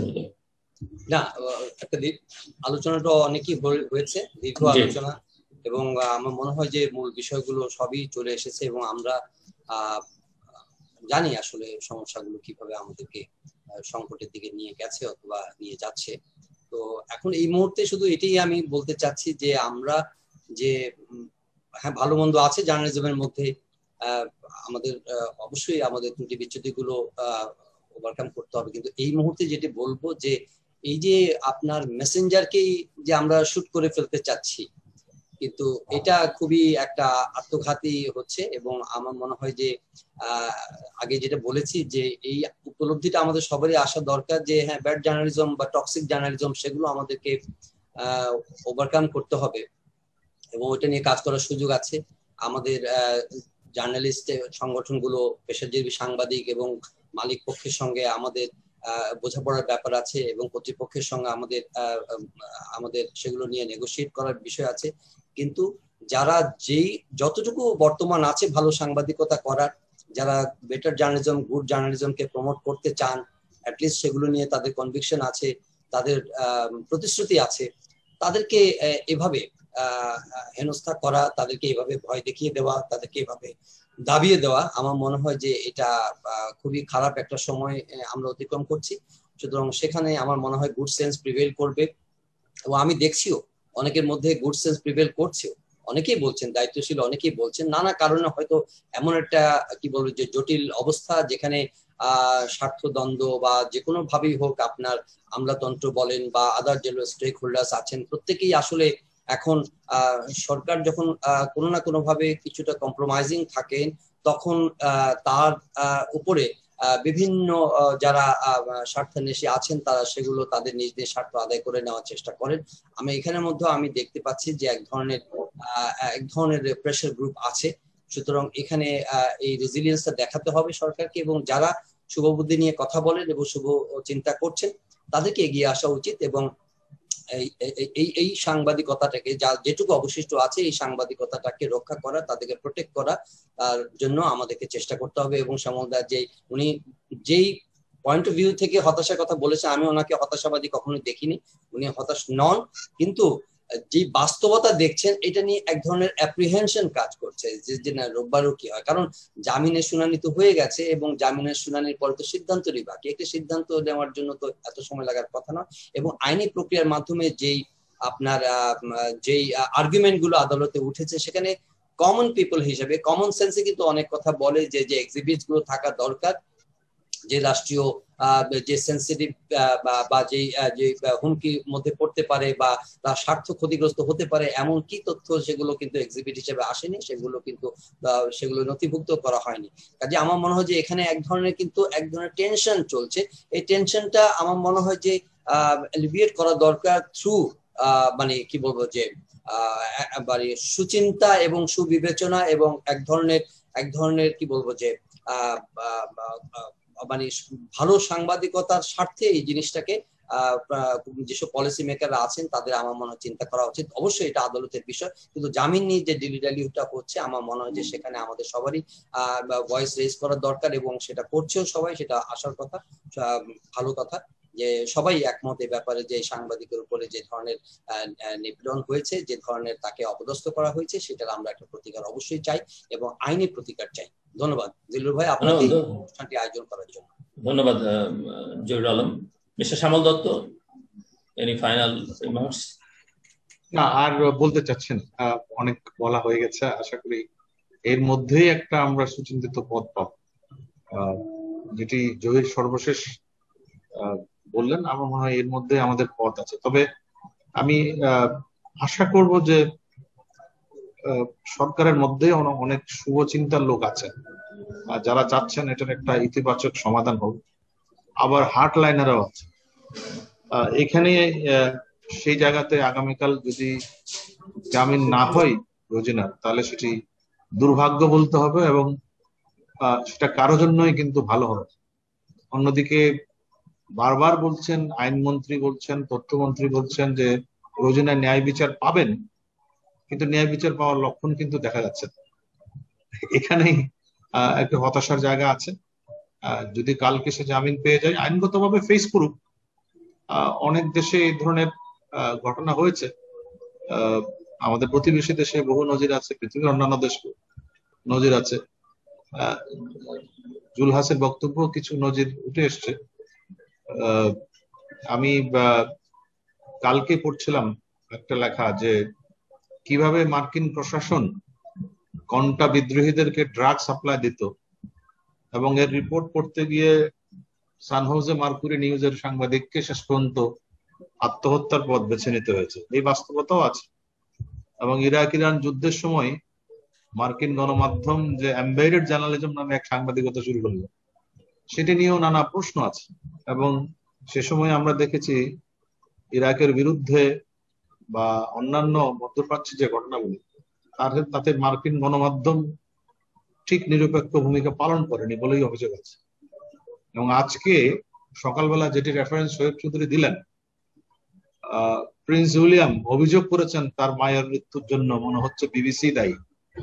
ফলে এইগুলো বিশ্বজুড়ে বিতর্ক, গণমাধ্যমের রোল এবং তার অন্যান্য বিষয়। এখানে এই ধরনের আলোচনার মধ্য দিয়েই আসলে গণমাধ্যম অগ্রসর হয়। এই আলোচনাগুলোকে আমি ইতিবাচক মনে করি। তবে সততা, নিষ্ঠা এবং কমিটমেন্ট জার্নালিজমের জন্য খুবই গুরুত্বপূর্ণ। আজকে বাংলাদেশে যাদের কমিটমেন্ট আছে তারা ফোর ফ্রন্টে আসতে পারছেন, আর যাদের ক্রেডিবিলিটি নাই তারা সামনের সারিতে আছে। এই পরিস্থিতিতে আমাদের সংকটটা অনেক ভয়াবহ। আমি এই কারণে এই কথাটি বললাম, আমাদের সাংবাদিক সমাজের যারা নেতৃত্ব দিচ্ছেন তাদের প্রফেশনাল ইন্টিগ্রিটি নেই, ক্রেডিবিলিটি নেই, কিন্তু দুর্ভাগ্যজনক ভাবে তারাই আমাদের নেয়। এখন এই ধরনের পরিস্থিতিতে তাদেরকে দিয়ে, আপনি যেটি এখানে একজন বললেন যে সমস্যাটা গোড়াতেই সমাধান হতে পারতো, রোজিনাকে সেখান থেকেই এক ধরনের একটা পরিস্থিতি করে সে লিগ্যাল যা কোইন্সিডেন্স ফেস করবে, কিন্তু সেরকম ধরনের পরিস্থিতি আমরা তৈরি করতে পারি। এখানে আমাদেরও নানা রকমের সংকট আছে, আর সরকারের বিশেষ করে স্বাস্থ্য মন্ত্রণালয়ের অ্যাগ্রেসিভ অবস্থান তো আছে। তারপরেও আমি আশাবাদী যে এর মধ্য দিয়ে হয়তো আমাদের অগ্রসর হতে হবে। এবং গণমাধ্যম এই ক্রাইসিস অতীতেও ফেস করেছে, হয়তো এর মধ্য দিয়ে যদি এখন যে চ্যালেঞ্জ গুলো আছে, মালিকানার চ্যালেঞ্জ, টেকনোলজির চ্যালেঞ্জ, পাশাপাশি প্রতিষ্ঠানগত প্রফেশনালিজমের চ্যালেঞ্জ, ট্রেনিং এর অভাব, অনেক ইয়াং সাংবাদিককে বলতে শুনছি অনেক কথা যারা আসলে অতীতের রেকর্ড গুলোর কথা তেমন জানেন না, হুটহাট বলে দেন অনেক মন্তব্য ইদানিং। সেই জায়গা থেকে দেখতে হয় যে আসলে এটা তাদের দোষ না। আমি মনে করবো আমাদের একটা ইদানিং অনেক মিডিয়া একসাথে চলে এসছে, অনেকেই মিডিয়াতে যুক্ত হয়ে গেছে, তাদের অনেক অভিজ্ঞতার একটু অভাব আছে। আমি ছোট একটি উদাহরণ দিয়ে বলবো যে একটি রিপোর্টের জন্য যে পরিমাণ পরিশ্রম করতে হয় একটি অনুসন্ধানের রিপোর্টের জন্য, আমরা আসলে সেই সময়টা দিই না রিপোর্টারদেরকে। সম্পাদক হিসেবে আমাদেরও অনেক দায় আছে। আর এই জায়গাটিতে আমার ধারণা যে একটি অনুসন্ধানী গণমাধ্যম বা অনুসন্ধানী সাংবাদিকতা কিভাবে হবে, পৃথিবীতে অনেক দেশে ইনভেস্টিগেটিভ জার্নালিজম সেন্টার আছে, এর প্রশিক্ষণ হয়, এর নানা রকমের কৌশল নিয়ে কাজ হয়। বাংলাদেশে এই জায়গাটির অভাব। ফিলিপিনে কিন্তু খুব নামকরা একটা ম্যানিলাতে সেন্টার ফর ইনভেস্টিগেটিভ জার্নালিজম নামে একটা প্রতিষ্ঠান আছে, যারা বিশ্বের তাবৎ সাংবাদিকদেরকে ট্রেনিং দিয়ে থাকে how to do investigative journalism. GIJN একটা গুরুত্বপূর্ণ রোল প্লে করছে ইদানিং, গ্লোবাল ইনভেস্টিগেটিভ জার্নালিজম নেটওয়ার্ক। তো এছাড়াও আমাদের দেশেও এই প্রতিষ্ঠানগুলোর দরকার আছে, বিশেষ করে পেশাগত উৎকর্ষতার জন্য। আমার ধারণা যে এই ক্রাইসিসের মধ্যে সেটাও আমাদের একটা বড় উপলব্ধি। জিলুর, আপনাকে ধন্যবাদ এবং অন্যান্য যারা আছেন তাদেরকে ধন্যবাদ।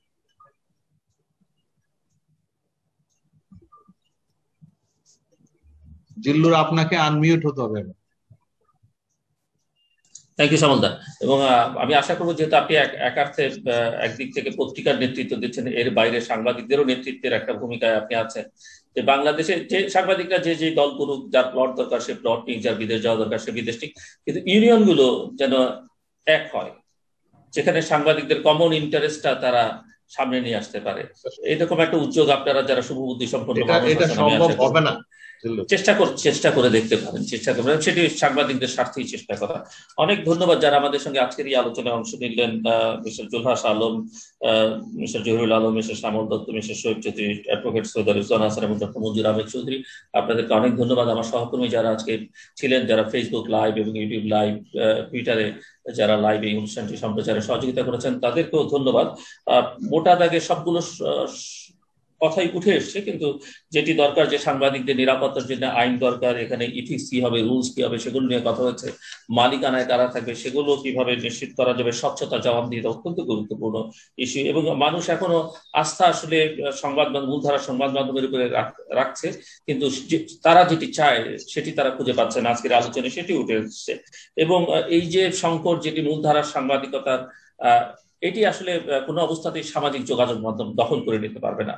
এবং যারা মনে করছেন যে এই মাধ্যম হারিয়ে যাবে, শ্যামলদা বলছিলেন যে সংবাদপত্র থাকবে না, অন্য বিকল্প, কিন্তু অন্য বিকল্প যেগুলো এখন পর্যন্ত আমরা চোখে দেখছি সেটি কিন্তু অন্য বিকল্প নেই। আমার বিশ্বাস যে এই মূলধারার মাধ্যম হিসেবে যেগুলো এখনো চিহ্নিত, এগুলো আরো বহু বছর কাজ করবে, কারণ যতক্ষণ না পর্যন্ত ওই স্বচ্ছতা জবাবদিহিতার জায়গাগুলো অন্য মাধ্যমগুলো নিশ্চিত না করতে পারবে। কিন্তু মূল কথা যেটি আলোচনায় অনেকের কথাই উঠে এসছে, গণতন্ত্রের সংকট যতক্ষণ থাকবে, সংবাদ মাধ্যমের এই সংকট কিন্তু থাকবে। তবে সংবাদ মাধ্যমকে যদি শক্তিশালী করবার ক্ষেত্রে আমরা সবাই মিলে ভূমিকা রাখতে পারি, নাগরিকরা যদি সেখানে সহায়তা দেয়, সরকারের যদি সেখানে টলারেন্স এবং অন্যান্য পলিটিক্যাল পার্টিগুলো যদি সেখানে টলারেন্স থাকে, এবং তাহলেই আসলে, এবং গণতন্ত্রের ভিত হিসেবে কাজ করে যে প্রতিষ্ঠানগুলো, সেই প্রতিষ্ঠানগুলোকে যদি আমরা শক্তিশালী করতে পারি, তাহলে সংবাদ মাধ্যমের আজকের যে সংকট, সেই সংকট অনেকখানি কাটিয়ে ওঠা সম্ভব হবে। আমাদের সঙ্গে থাকবার জন্য আপনাদের অসংখ্য ধন্যবাদ। যারা ফেসবুক, টুইটার এবং ইউটিউবে আমাদের অনুষ্ঠান দেখছিলেন তাদেরকেও ধন্যবাদ। ভবিষ্যতে সুদিনের প্রত্যাশা আমরা থাকলাম। আপনাদের সবার জন্য শুভকামনা। Thank you.